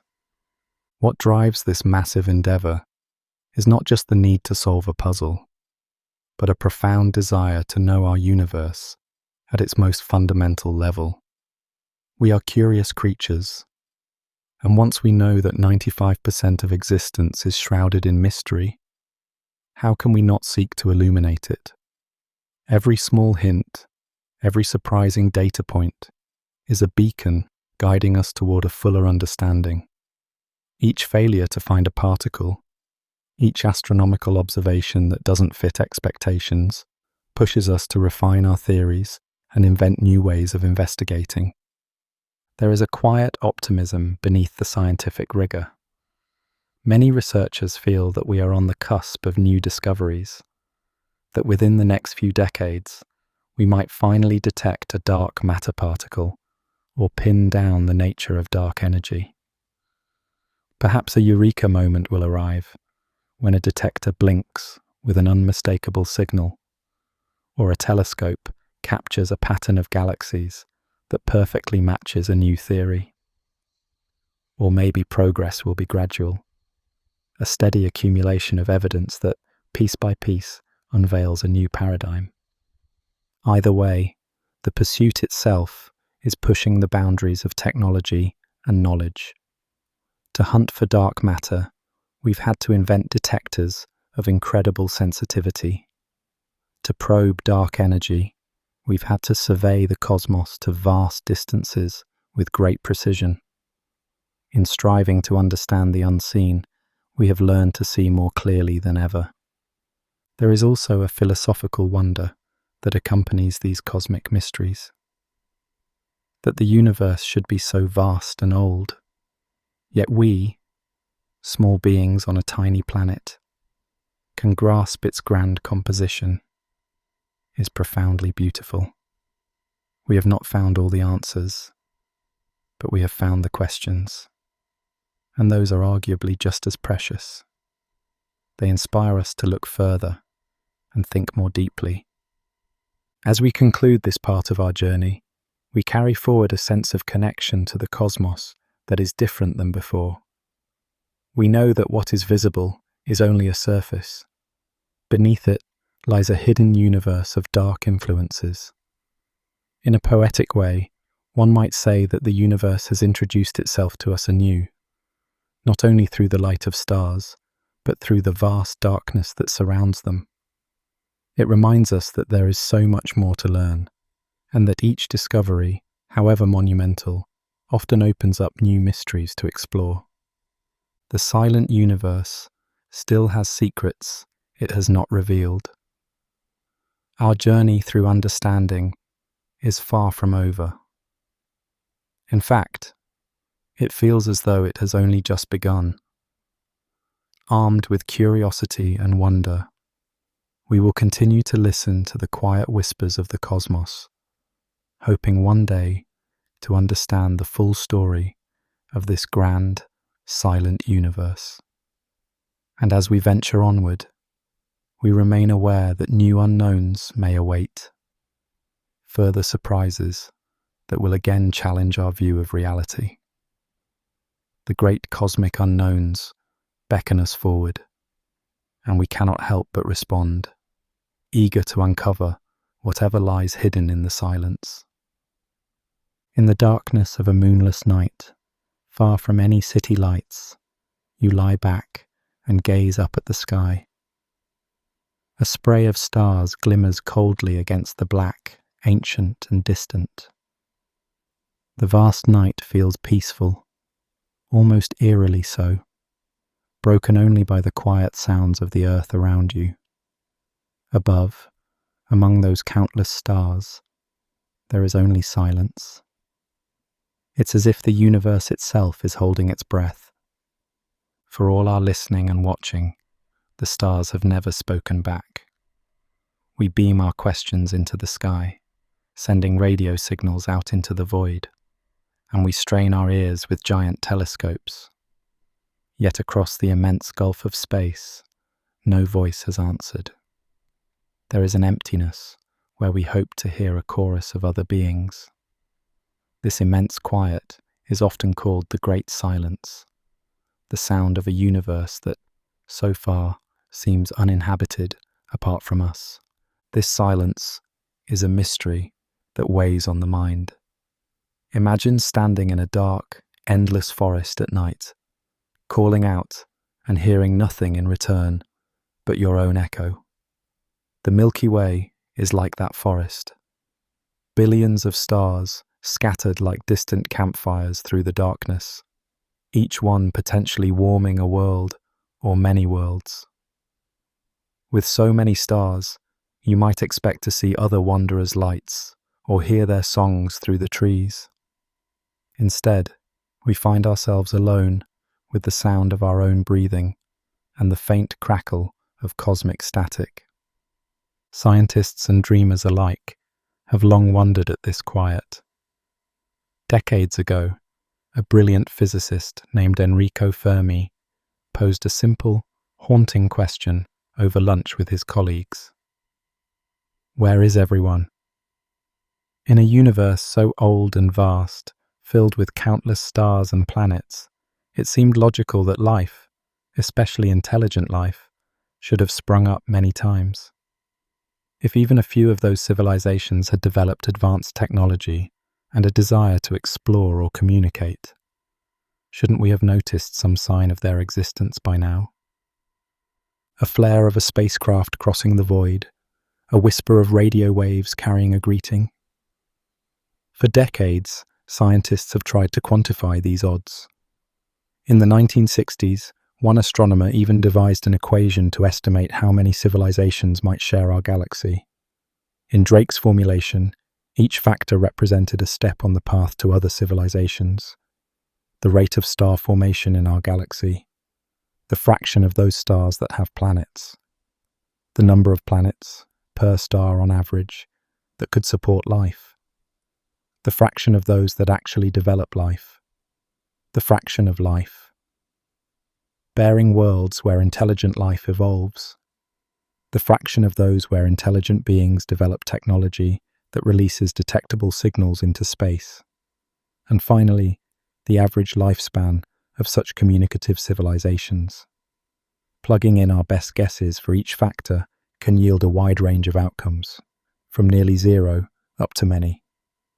The exercise doesn't give a definitive answer, but it frames the mystery, showing us all the unknowns that compound into the great silence we observe. Even with guesses on the optimistic side, that equation implied a galaxy that could be teeming with life. Yet all we have heard is silence. There is a name for the puzzle of this silence, the Fermi paradox. It is the contradiction between the high probability that life should exist elsewhere and the lack of evidence for it. By our best estimates, there could be millions or billions of habitable planets in our galaxy alone, even if only a tiny fraction of those developed life, and an even smaller fraction developed intelligent life. The number of civilizations ought not to be zero. The silence suggests something unexpected. Perhaps intelligent life is exceedingly rare, or short-lived, or maybe it's hidden. Each possibility is as unsettling as the silence itself. As you let these thoughts drift through your mind, the weight of the quiet night settles on you. The stars above twinkle, indifferent and remote. We have been broadcasting signals from Earth for over a century now. Ever since the dawn of radio, our presence has been leaking out at the speed of light, forming an expanding bubble of earthly news, music, and chatter. Right now, those earliest broadcasts have travelled about 100 light-years, reaching only a tiny handful of the closest stars. If anyone out there is listening with sensitive ears, they might just now detect the faint murmur of our existence. Beyond that small bubble, the Earth is silent and hidden. In a way, Earth is like a lone lighthouse on a cosmic shore, its radio waves the beacon beams sweeping out into a dark sea. Beyond a few light years, that beacon grows faint against the vast background of space. Perhaps other lighthouses shine out there as well, their lights just too distant for us to see. So far, none are close enough for our eyes or ears to detect, leaving us as the sole beacon keeper in a quiet night. It occurs to you that perhaps the quiet is not so surprising after all. Space is unimaginably vast. Even our own Milky Way galaxy stretches about 100,000 light-years from end to end. A signal or message, even moving at the speed of light, can take centuries or millennia to travel between stars. Maybe other voices are out there, calling out like we are, but their voices haven't reached us yet, or ours haven't reached them. We could simply be too far apart in space and time, like distant travelers shouting across a canyon so wide that their voices dissipate before they ever find each other. Then there is the nature of that silence. Is it truly an absence of sound, or simply an absence of recognition? Perhaps signals from other civilizations surround us, but we do not recognize them. They might be using methods of communication we haven't discovered, or technologies far beyond our understanding.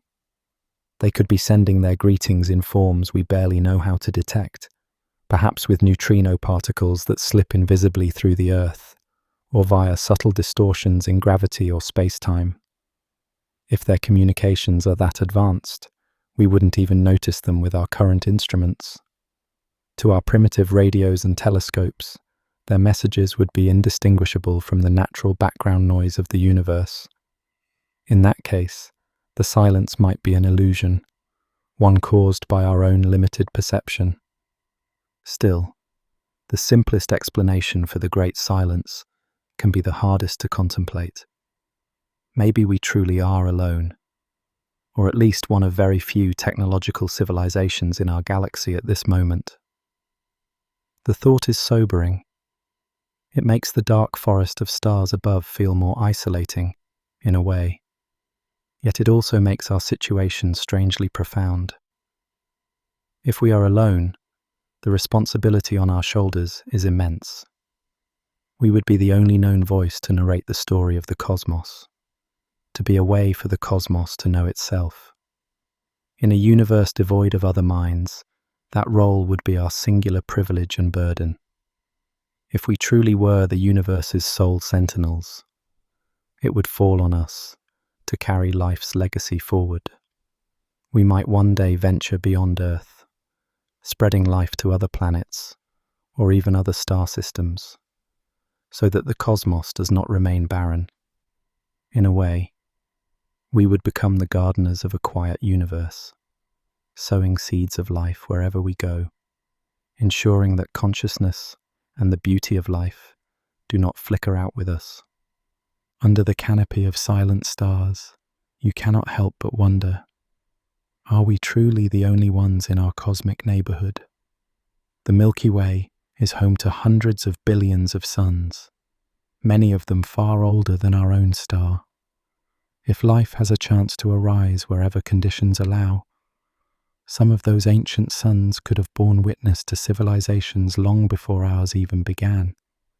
It's possible that eons ago, beneath some distant alien sky, other thinkers looked up as we do and asked the same question. Is anyone else out there? Perhaps they too were met with silence. If advanced societies rose millions of years before humanity and then faded away, they could have left behind faint echoes, traces that we have yet to detect, or perhaps can't even recognize. Or they may have vanished without a trace, leaving only quiet stars and dust. It's also conceivable that life is common across the cosmos, but intelligent life as we know it, life capable of building radio transmitters and spaceships, is exceptionally rare. Maybe the path from simple microbes to creatures that can build radios and rockets is so precarious that we are an extremely lucky fluke of cosmic history. Even Earth's saga may have hinged on a string of lucky breaks, from the stabilizing presence of our moon to the shielding provided by Jupiter deflecting comets, from a relatively calm galactic neighborhood with infrequent cataclysms to the chance asteroid impact that wiped out the dinosaurs and gave mammals a chance to thrive. If any number of events had gone differently, intelligent life might never have arisen here. So perhaps the cosmic dice rolls needed for a technological civilization to emerge rarely come up all in our favor. We might truly be an astronomically rare outcome. These thoughts send a shiver of wonder through the stillness. If we are alone, truly alone, then our existence is at once astonishing and a touch lonely. All the stories of science fiction, all our hopes of meeting others among the stars, would remain beautiful dreams. The cosmos would be a grand stage with a single troupe of actors performing for an audience of silent, swirling galaxies. But the silence could have many meanings. Some thinkers have suggested that perhaps everyone is listening, but no one is broadcasting. Imagine a galaxy full of civilizations that all keep to themselves, watching and waiting, but reluctant to shout out. Some liken it to creatures in a dark forest, each one quiet and wary, hiding from possible dangers that might be drawn to any noise. If every civilization is quiet for fear of attracting unwanted attention, then the forest would indeed be silent, not because no one is there, but because all are purposefully hushed. It's a chilling idea, yet intriguing. Perhaps the silence is a kind of protective veil. If that's true, by sending out our own signals, we have already lit a small campfire in the dark, announcing our presence. Yet so far, if others are out there, they have shown neither curiosity nor hostility in return, only continuing quiet. Alternatively, perhaps advanced beings are out there, but choose to remain hidden for other reasons. Some have proposed that Earth might be under quiet observation, a kind of cosmic zoo or sanctuary, where our civilization is observed but not interfered with. In this scenario, they might know of us, yet follow a rule of non-interference, allowing us to grow naturally. If that were true, the silence would be intentional, a deliberate quiet while they watch and wait. Another possibility is that intelligent life might exist in forms we don't expect or readily notice. We often imagine extraterrestrial beings as biological creatures, somewhat like us, using technology, building machines, perhaps transmitting radio signals. But what if they are fundamentally different? They might communicate in ways that seem like noise to us, or not communicate across space at all. Perhaps they exist as ocean-dwelling intelligences in the deep subsurface seas of ice-covered moons, singing in chemical signals that never escape their homeworld's waters. They could even be post-biological, machine intelligences or planet-spanning neural networks with no interest in contacting young upstart civilizations like ours. In those scenarios, the silence might be one of miscommunication or indifference. The galaxy might indeed be teeming with life and mind, yet hardly anyone is reaching out in a way we can detect. Consider our own planet. For the vast majority of Earth's history, life was present, but it had no voice to call out to the cosmos. Microbes and simple creatures lived and died in silence. Even now, only one species on Earth, our own, has ever tried to communicate beyond this world. And we've done so for only a brief few decades, with technology that is still primitive by cosmic standards. It could be that most life in the galaxy is simple, or content in its own world, or simply unaware of anything beyond. Perhaps many planets teem with organisms, forests of alien trees breathing strange atmospheres, seas full of swimming creatures under distant suns. But none of those beings have the means or the urge to send messages across light years. They are not lonely. They do not know to ask the question that burns in our minds. To them, the night sky is just a sky, not a source of existential mystery. Yet here we are, conscious, curious, and capable of feeling lonely in the face of that quiet sky. We notice the silence precisely because we have minds that reach outward, ears tuned for a response, and hearts that yearn for companionship in the great dark. In pondering the silent stars, we find ourselves staring into a kind of mirror. Is the universe truly quiet? Or are we just one of the first to wake up and listen? In a galaxy so ancient, perhaps we are like the first birds stirring at dawn, singing while others still slumber. Or conversely, we might be latecomers, arriving after some great cosmic party has ended, wandering through the empty halls of a mansion that was once full of life and music. Each scenario could explain the quiet sky above. Until we have evidence, we're left with guesses and feelings, and the hope that if we keep listening, eventually we will hear something.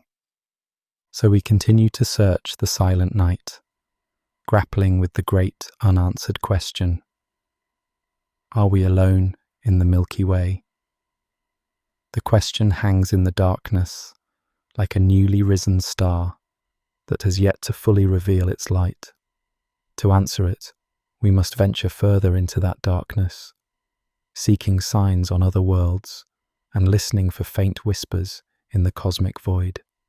Even if life exists in one of the countless other galaxies beyond our own, those beings would be separated from us by distances too vast to traverse or even communicate across.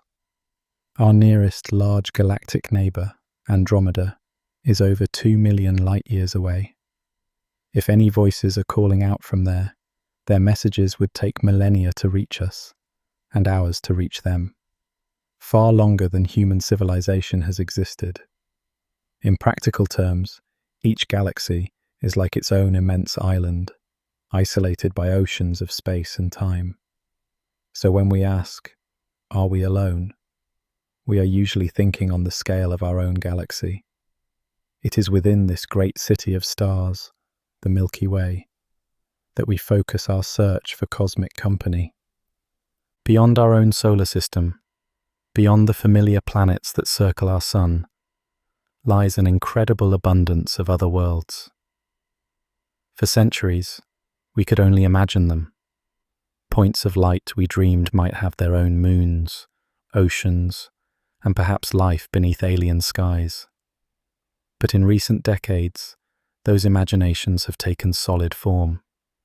We've detected and confirmed thousands of planets orbiting other stars.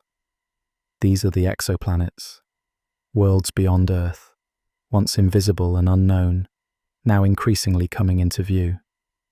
Remarkably, only a few decades ago, we had no proof that any exoplanets existed at all.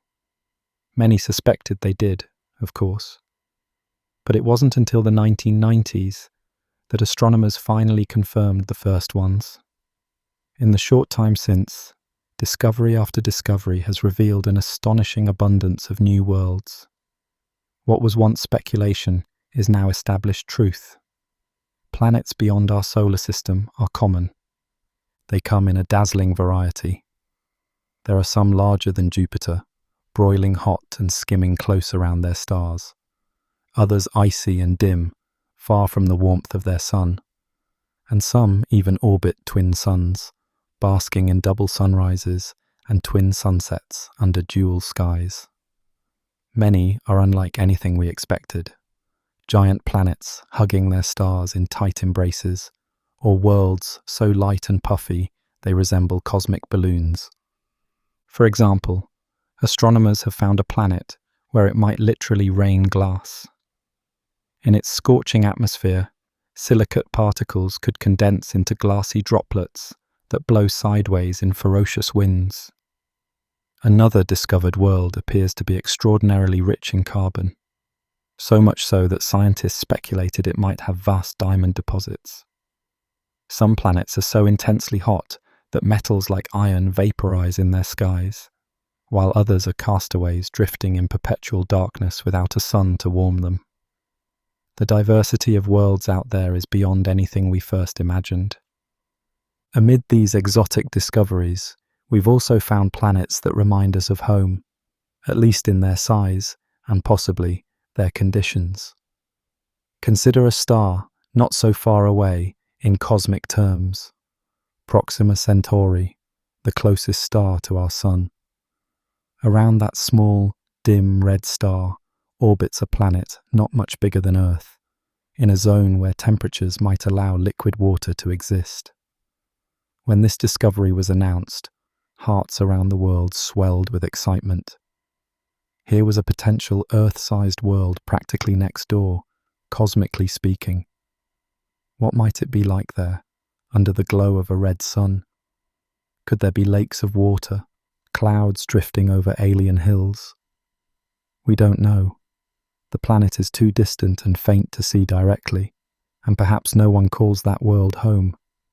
But its existence is a tantalizing hint that the universe offers more than one roll of the dice for life-friendly conditions. Because Proxima Centauri's planet is so relatively close, some dream of actually reaching it. if not in person, then with machines. Visionaries have proposed sending tiny spacecraft equipped with light sails to be pushed by powerful laser beams from Earth.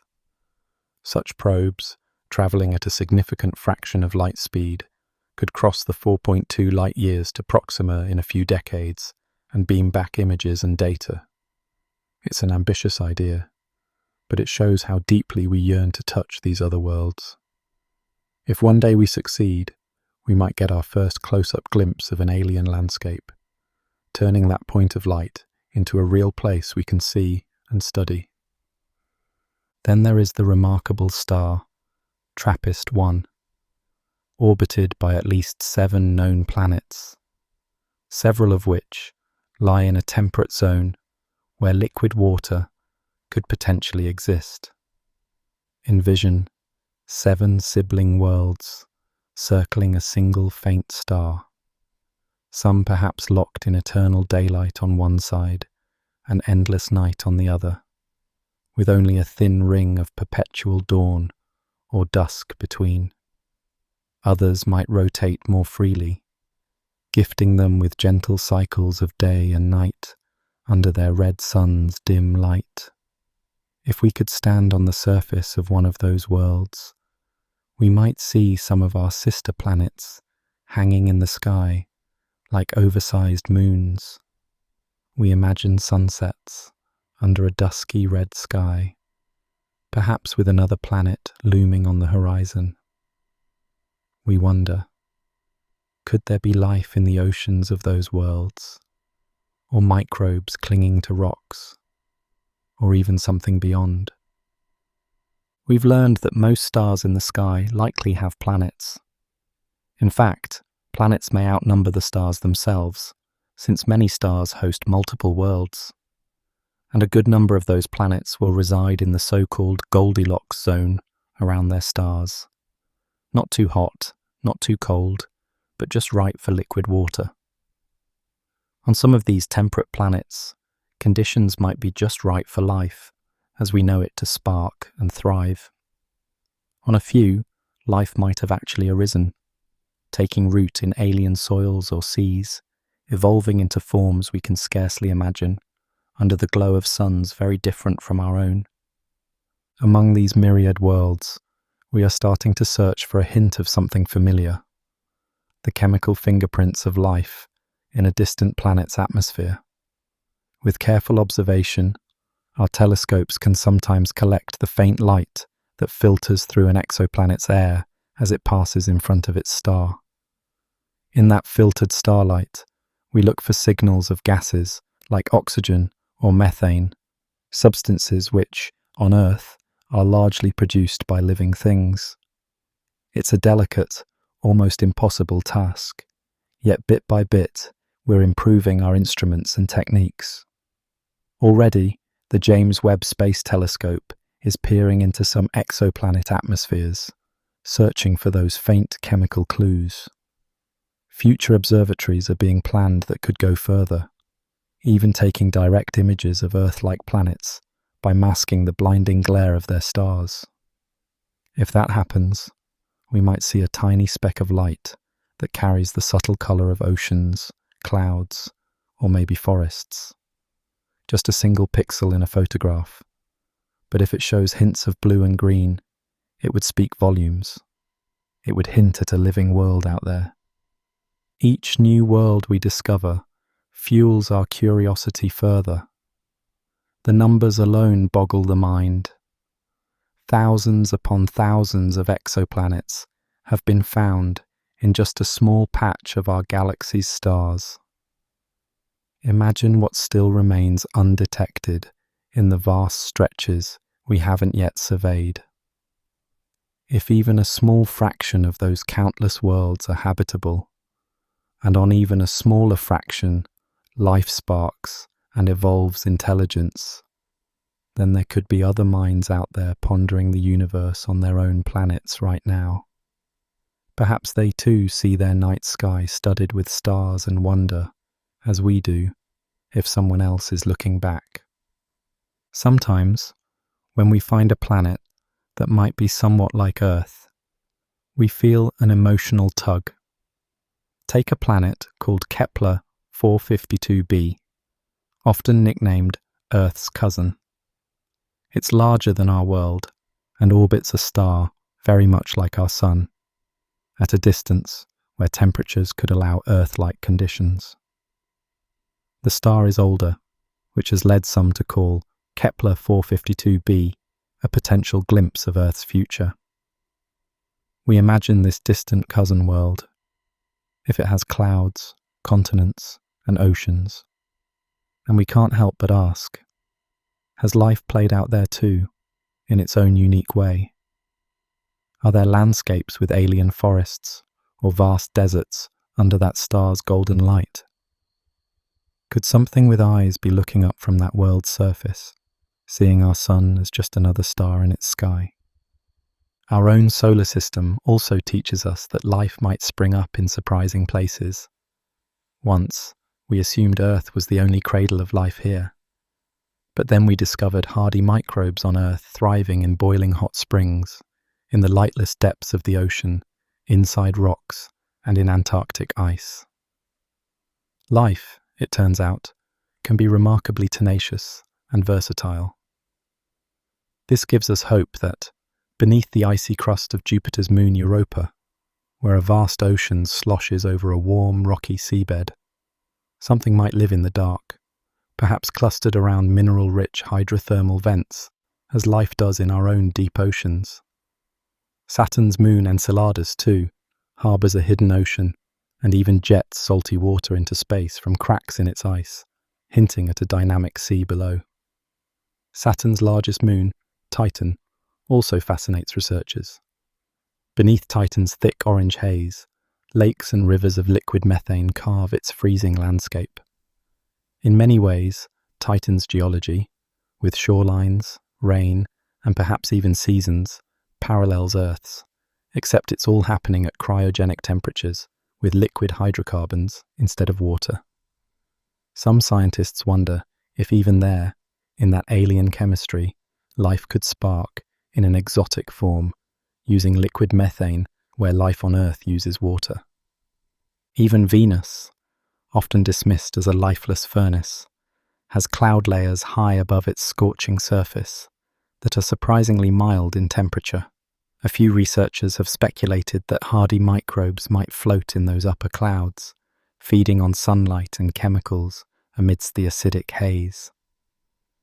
And Mars, our dry and dusty neighbour, once had rivers and lakes long ago. Some of that water remains, locked up as ice in the polar caps, and perhaps in underground brines. If life ever took hold on Mars when it was wetter and warmer, maybe tiny remnants still persist beneath the rocks, or in transient pockets of water. If we found even fossilized microbes on Mars, just simple, ancient life, it would be a revelation. Humanity's perspective on itself would shift profoundly. No longer could we see life as an Earth-only story. Instead, we would know it to be a cosmic phenomenon. It would suggest that wherever conditions are right, life tends to spark and spread. Such knowledge would embolden our search, encouraging us to look even harder at ever more worlds for signs of biology. So far, though, our rovers and probes have yet to find clear evidence of even the smallest alien microbe in our solar system. The search goes on, slowly, patiently. Meanwhile, the exoplanet discoveries continue to remind us how much possibility is out there. Over 5,000 confirmed worlds beyond our solar system, with more found every year. The sheer scale of the cosmos and its many worlds suggests that, at least somewhere, chemistry has stirred into the self-organizing complexity we call life. Knowing all this, the great silence becomes even more curious. If life, even complex life, might not be terribly rare, then where is everyone? Are the distances truly so immense that no two technological civilizations have managed to connect? Or are we perhaps among the very first? It could be that even if life is common, intelligence is extremely uncommon. After all, for most of Earth's history, life existed without producing anything we would call intelligence. Single-celled organisms ruled for billions of years. Then for hundreds of millions more, life was multicellular, but mindless, driven by instinct alone. Only in the last whisper of geological time did a creature appear that could reflect, build tools, and wonder about the stars. Perhaps the step from simple life to intelligent life is a bottleneck that very few planets slip through. If so, there might be many worlds lush with algae, or forests, or fish, but hardly any with astronomers or engineers. Or maybe intelligence arises, but technical civilization doesn't last. There's an idea sometimes whispered in these discussions.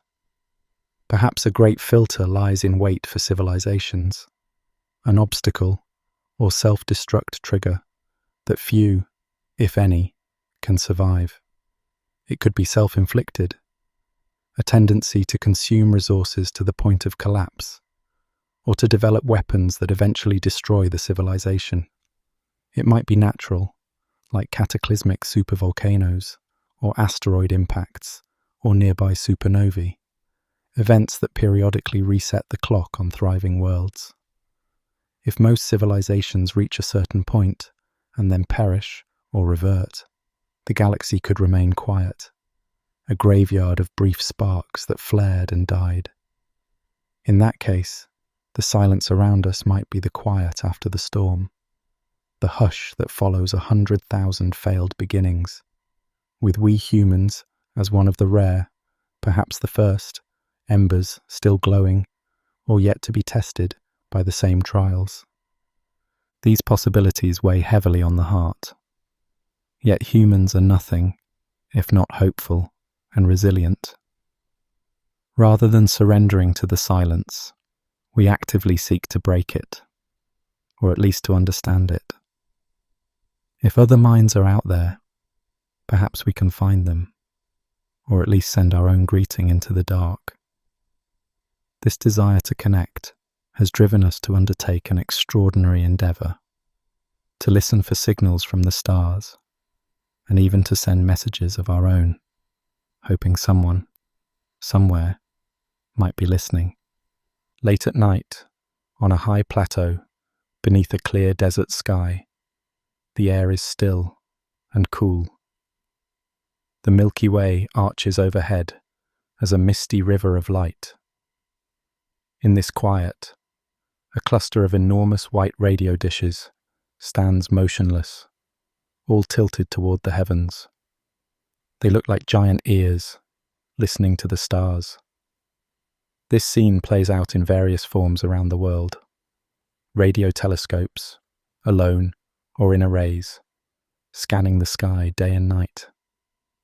They eavesdrop on the natural radio whispers of the cosmos, the sighs of collapsing stars, the steady hiss of distant galaxies, the faint noise of the Big Bang's afterglow.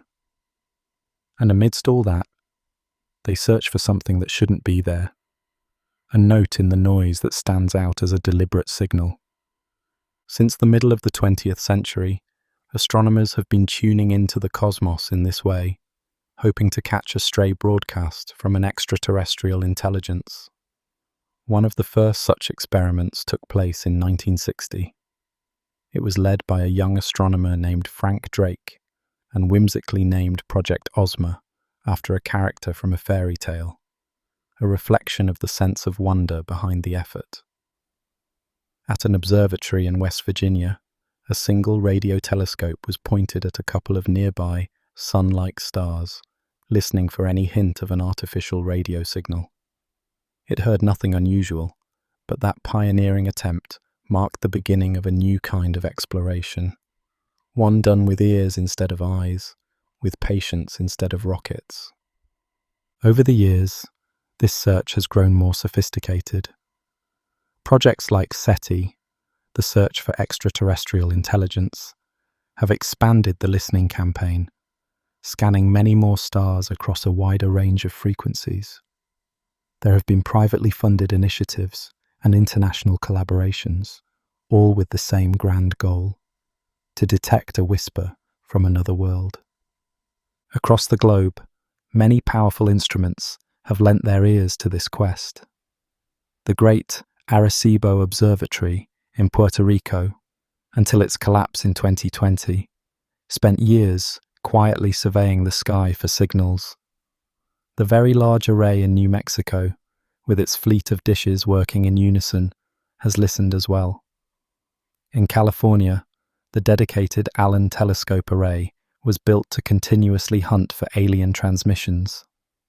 In the remote Australian outback and other far-flung locales, radio telescopes sit far from human-made interference, tuned to the sky. More recently, China constructed the world's largest single radio dish, 1/2 kilometre across, nestled in a bowl of green hills. The FAST telescope, which now serves as one of our most sensitive ears on the cosmos. Together, these efforts span continents and decades, reflecting a shared hope across humanity that one day we might hear a voice from the stars. Even everyday people have joined this quest. For years, volunteers around the world participated from their own homes by running a program on their computers to analyze data from radio telescopes, a project called SETI at Home. It was a global network of millions of ordinary computers, quietly sifting cosmic noise for any pattern that might be a signal.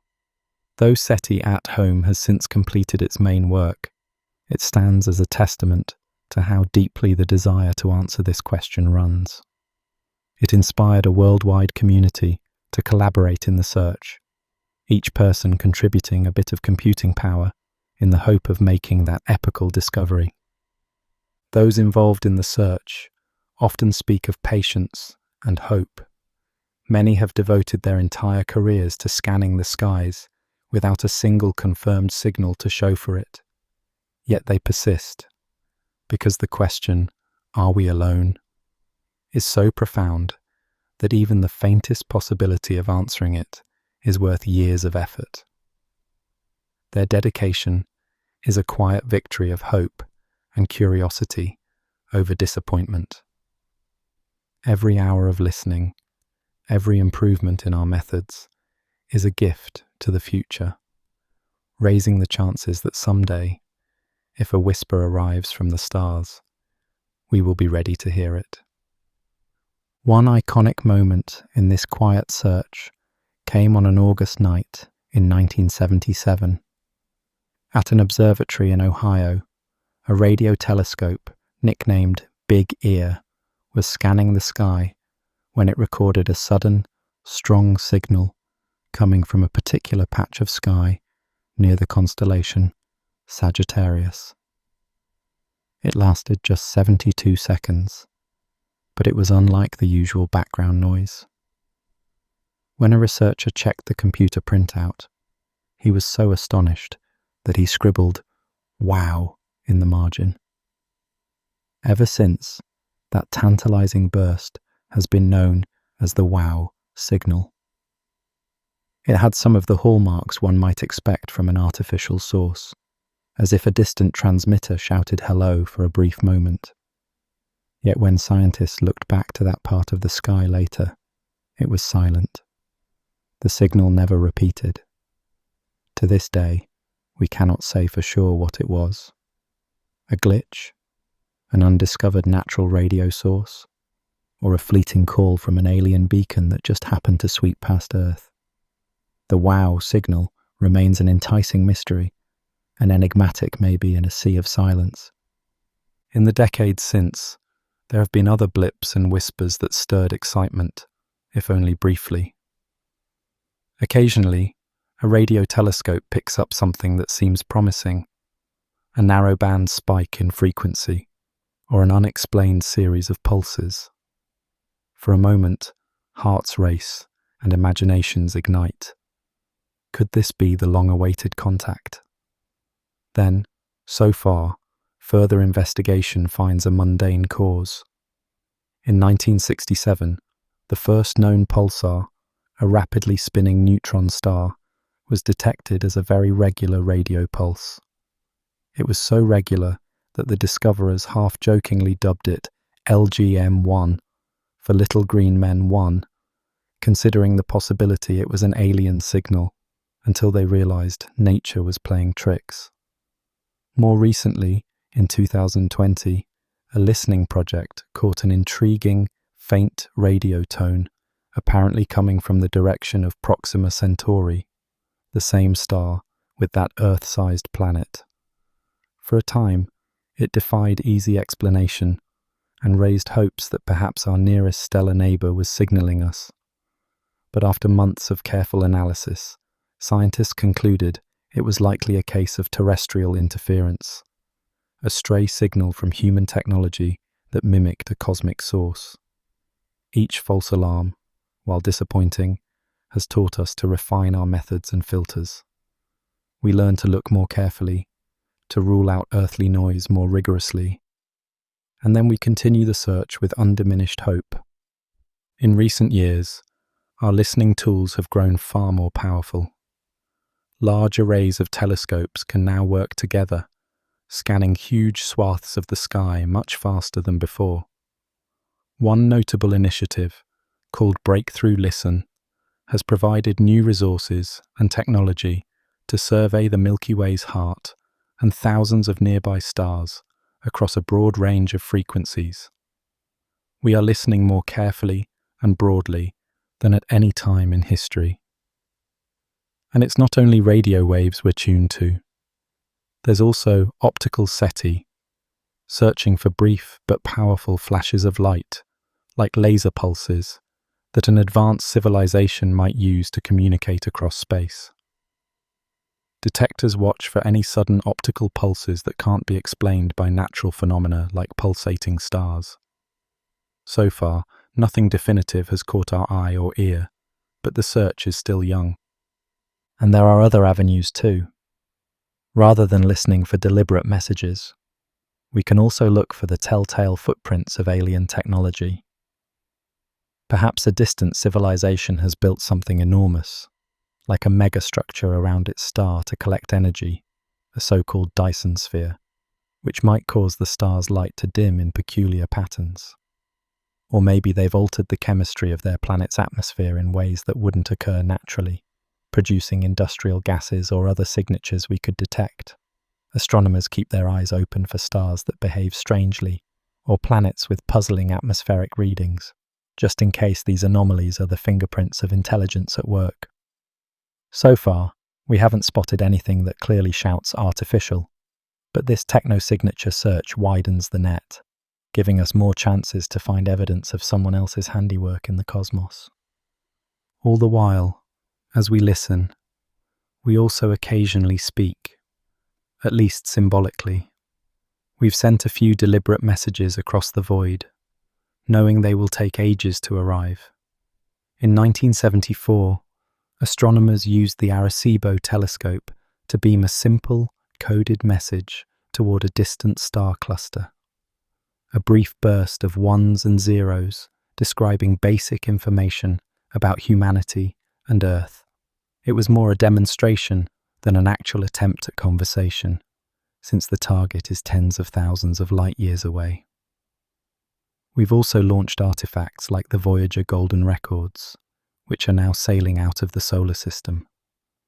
Those records carry sounds and images of Earth, a snapshot of our world intended for any spacefaring finder. The chances of them being found soon are vanishingly small, but the act of sending them was, in a sense, an optimistic ritual, a message in a bottle cast into a vast ocean. Even without these intentional messages, we've been shouting into space unintentionally for decades. Every television and radio broadcast, every radar ping, leaks out into the cosmos. Earth has been radiating an expanding sphere of signals for the last 100 years or so. Right now, that bubble of earthly electromagnetic chatter is about 200 light-years in diameter. Within that sphere, any civilization with technology like ours could pick up some faint hint that something interesting is happening around an otherwise ordinary star in the Orion arm of the Milky Way. Maybe, somewhere in that sphere, on some planet orbiting a sun that our great-grandchildren might one day catalogue, there are intelligent beings who have caught a whiff of a 1950s radio drama or a burst of early television and are puzzling over its origin. It sounds fanciful, but physically, the signals are out there, fading as they go. We don't know if anyone has the ears to hear them, but the idea that our presence is announced by a faint, ever-growing ripple of human culture is a poetic one. So far, though, we have no confirmation that anyone has noticed. Our cosmic neighborhood appears quiet, or at least indifferent. It may be that our signals are too weak by the time they reach even the nearest stars, dissolved into background static. Or perhaps those signals have washed over lifeless worlds, or worlds with life that has no technology to receive them.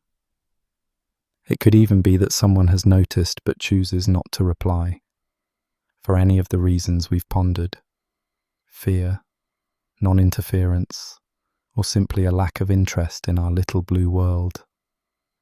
And so we wait, and we continue to listen. Night after night, the telescopes steer their gaze to new targets. The computers sift through torrents of data, searching for any pattern that stands out from the random noise.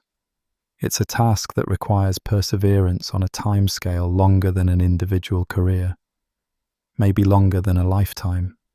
We may listen for decades more, or centuries, and hear nothing. Or tomorrow, a radio dish might suddenly capture an unmistakably structured signal, one that nature alone could not produce.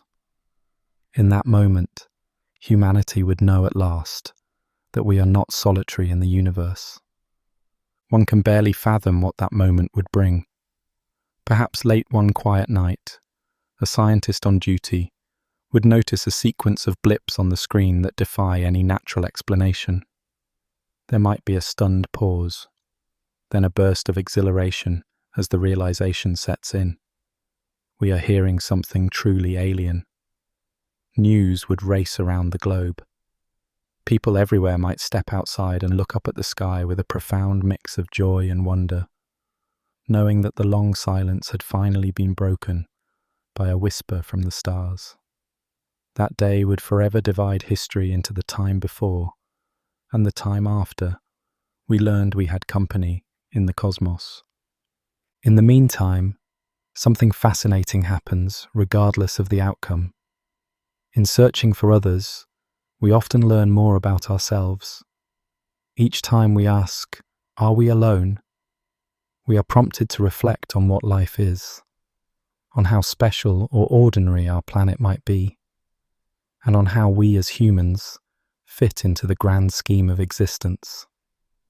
The silence forces us to confront why we yearn not to be alone in the first place. It highlights both our loneliness and our connectedness, how every person on Earth, every living thing, is part of one precious community of life in an otherwise silent void. Why do we yearn so to find others out there?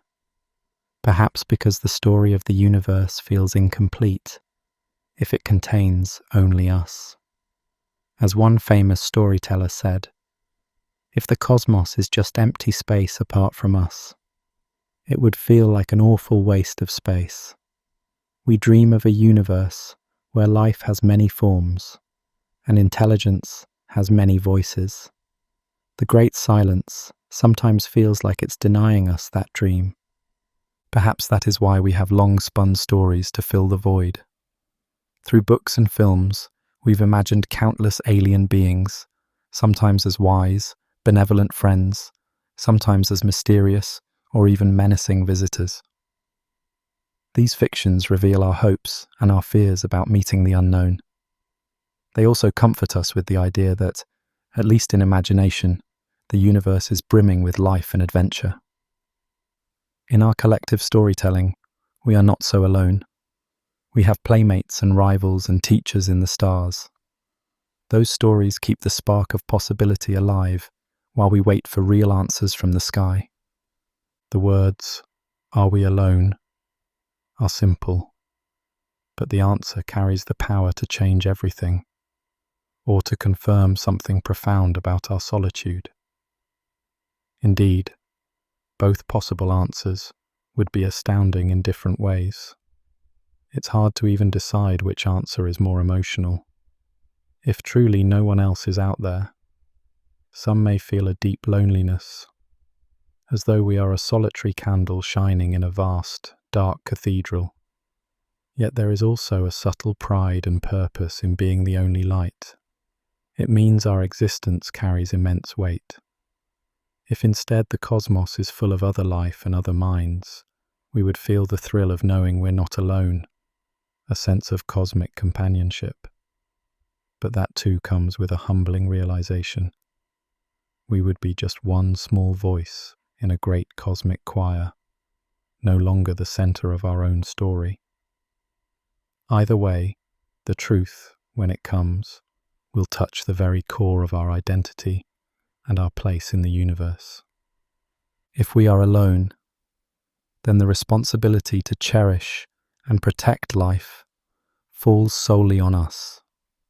We would remain the solitary keepers of life's flame, responsible for all meaning that exists in this corner of the cosmos.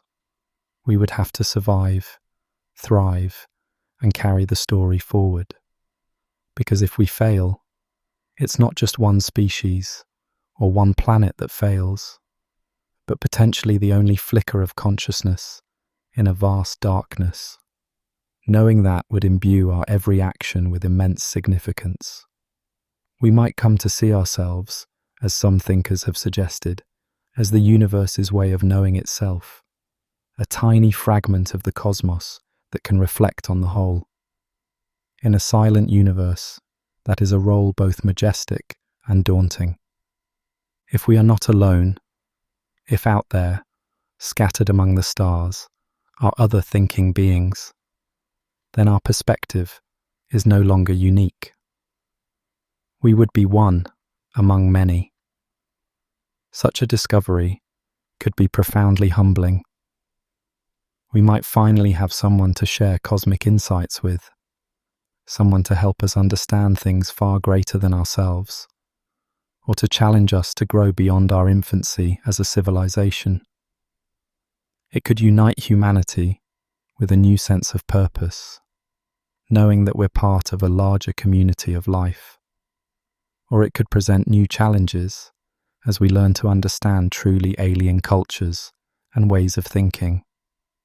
The knowledge that we share the universe would forever alter our self-image, perhaps for the better, teaching us that the divisions among peoples on Earth are trivial compared to what we have in common as living beings adrift in space. It's possible the reality lies somewhere between the extremes. Maybe life of some kind is common, but intelligent life is extremely rare. Perhaps intelligent life arises here and there, but so scattered in time and space that civilizations almost never overlap or meet, like fireflies that blink on and off on a summer night, each visible only briefly and far apart. It could be that right now, we are simply unfortunate or fortunate to exist in a quiet patch of time in our galaxy. Regardless of what the ultimate truth is, the search itself carries profound meaning. It reflects our nature as curious, hopeful creatures. Every time a radio dish is aimed at the sky, or a new planet is found in a habitable zone, we are affirming a belief that we might find companionship in the unknown, even if that companionship turns out to be as simple as microbes in an alien sea, or fossils of bacteria on a Martian rock. It would tell us that life is a thread woven throughout the tapestry of the universe, not just an isolated embroidery on one small world. As you ponder these possibilities, the night deepens. More stars that were earlier hidden by the sun's glow, now emerge. The Milky Way's band, a pale river of starlight, becomes clearer as your eyes adjust fully to the dark. Somewhere in that misty band of light, perhaps on an unseen planet orbiting one of those countless stars, there might be a being not so different from you, gazing at its own sky and wondering the same thing. Is someone else out there? The thought that across the light years, another mind could be contemplating the stars and feeling the same longing creates a quiet sense of kinship. It also brings home how precious communication is. On Earth, we know the comfort of a voice in the darkness, the reassurance of a light on a far shore when one is lost at sea. We are a social species. We seek connection. Now, having expanded our awareness to the cosmic scale, our sense of loneliness has expanded as well. The night feels bigger around us because we know how far it stretches and how empty it might be. Yet even in that emptiness, there is beauty. The quiet night sky, even without alien voices, is not truly empty or dead. It's full of wonders. Stars are being born and dying. Galaxies are colliding in slow dances. Nebulae are glowing like cosmic reefs. Life or no life, the universe offers an endless vista of the sublime. Our technology and understanding have reached a point where, for the first time in Earth's history, a species can meaningfully ask the question of cosmic loneliness and attempt to answer it. In ages past, the idea of life beyond Earth was purely philosophical or mythological. Now it is a scientific question that we can investigate. We can build machines to peer at exoplanets and detect faint hints of their atmospheres. We can monitor the sky for unusual signals. We have, in a sense, begun a conversation, even if so far it's a conversation of one. It's an endeavor that might require patience far beyond a single human lifespan. It connects generations, those who started the search knowing they might not see the end of it, and those in the future who will pick up where we left off, perhaps eventually to witness the moment of discovery. In the end, whether or not we find others, the act of searching will not have been in vain. Along the way, we are certain to discover countless other wonders. In striving to find life, we've learned to detect planets across hundreds of light years. In listening for messages, we've built instruments of stunning sensitivity that also teach us about stars and galaxies and the birth of the universe. We may yet uncover other great cosmic mysteries: dark matter, the origins of life itself, the fate of the cosmos, all while chasing the answer to this one question. Every discovery we make will enrich us, help us appreciate how precious our own planet is, and guide us in how to care for it. If we learn one day that we are truly alone, that will only make Earth's life more special, and the case for safeguarding our world, and maybe spreading its life elsewhere, even more compelling. If instead we learn that we are one of many, that will give us new opportunities to grow, new perspectives, and perhaps new wisdom shared across the void. Ultimately, the question, "Are we alone?" might not be answered in a sudden thunderbolt of contact. It could unfold gradually. Perhaps we'll find microbes under the icy crust of a moon like Europa, confirming a second origin of life in our own solar system. That alone would tell us life is likely everywhere it can be. Or we might detect a peculiar atmosphere on a distant exoplanet that strongly hints at biological activity, giving us the first evidence of life on a world orbiting another star. Or maybe, just maybe, one quiet day a message will arrive, some sequence of pulses or flashes that we decipher into words or numbers, bearing the news that someone out there has noticed us and is saying hello. It could be one of these outcomes, or many, or something we haven't yet imagined. Until that day, we live in a special moment, the moment of not knowing, but wondering. This is a unique chapter in our own story. We have the tools to seek an answer, but haven't found it yet. In this time of uncertainty, we find ourselves reflecting on what it means to be alive and aware. We look at the people around us, our families, friends, neighbours, and realize that, at least for now, this is the only company we unquestionably have in the universe. It makes the bonds between living things on Earth feel all the more significant. Perhaps the great silence, while it lasts, can teach us to value each other more deeply, knowing that, as far as we're aware, we are all we've got. Still, our eyes remain on the night sky, our ears tuned to the cosmic whisper. The great silence challenges us, but it also inspires us. If anything, it amplifies our resolve to keep searching. Because if the answer turns out to be yes, that we are not alone, then all our efforts will have been rewarded by the profound joy of knowing that life has taken root more than once, that mind has flowered in more than one corner of creation. And if the answer is no, that we are truly alone, then all our efforts will have helped transform us into better guardians of the life we do have, and wiser stewards of our beautiful, solitary planet. The night's stillness deepens. The air grows cooler, and a light dew has settled on the grass around you. In the east, there is the faintest suggestion of dawn soon to come, but for now, the stars still reign over the sky. In a short while, the world will begin to stir from sleep.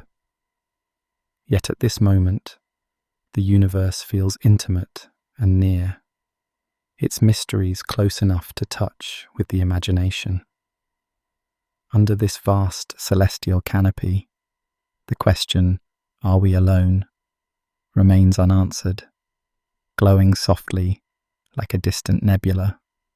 We end this part of our journey, not with a conclusion, but with a gentle exhale of wonder. The silent universe above gives a subtle reminder. Some secrets take time to reveal. Our journey through the cosmos is far from over. There are more horizons to explore, more questions to ask, and perhaps, one day, an answer waiting for us in the silence. For now, the next chapter in this cosmic quest is still ahead, waiting for the dawn.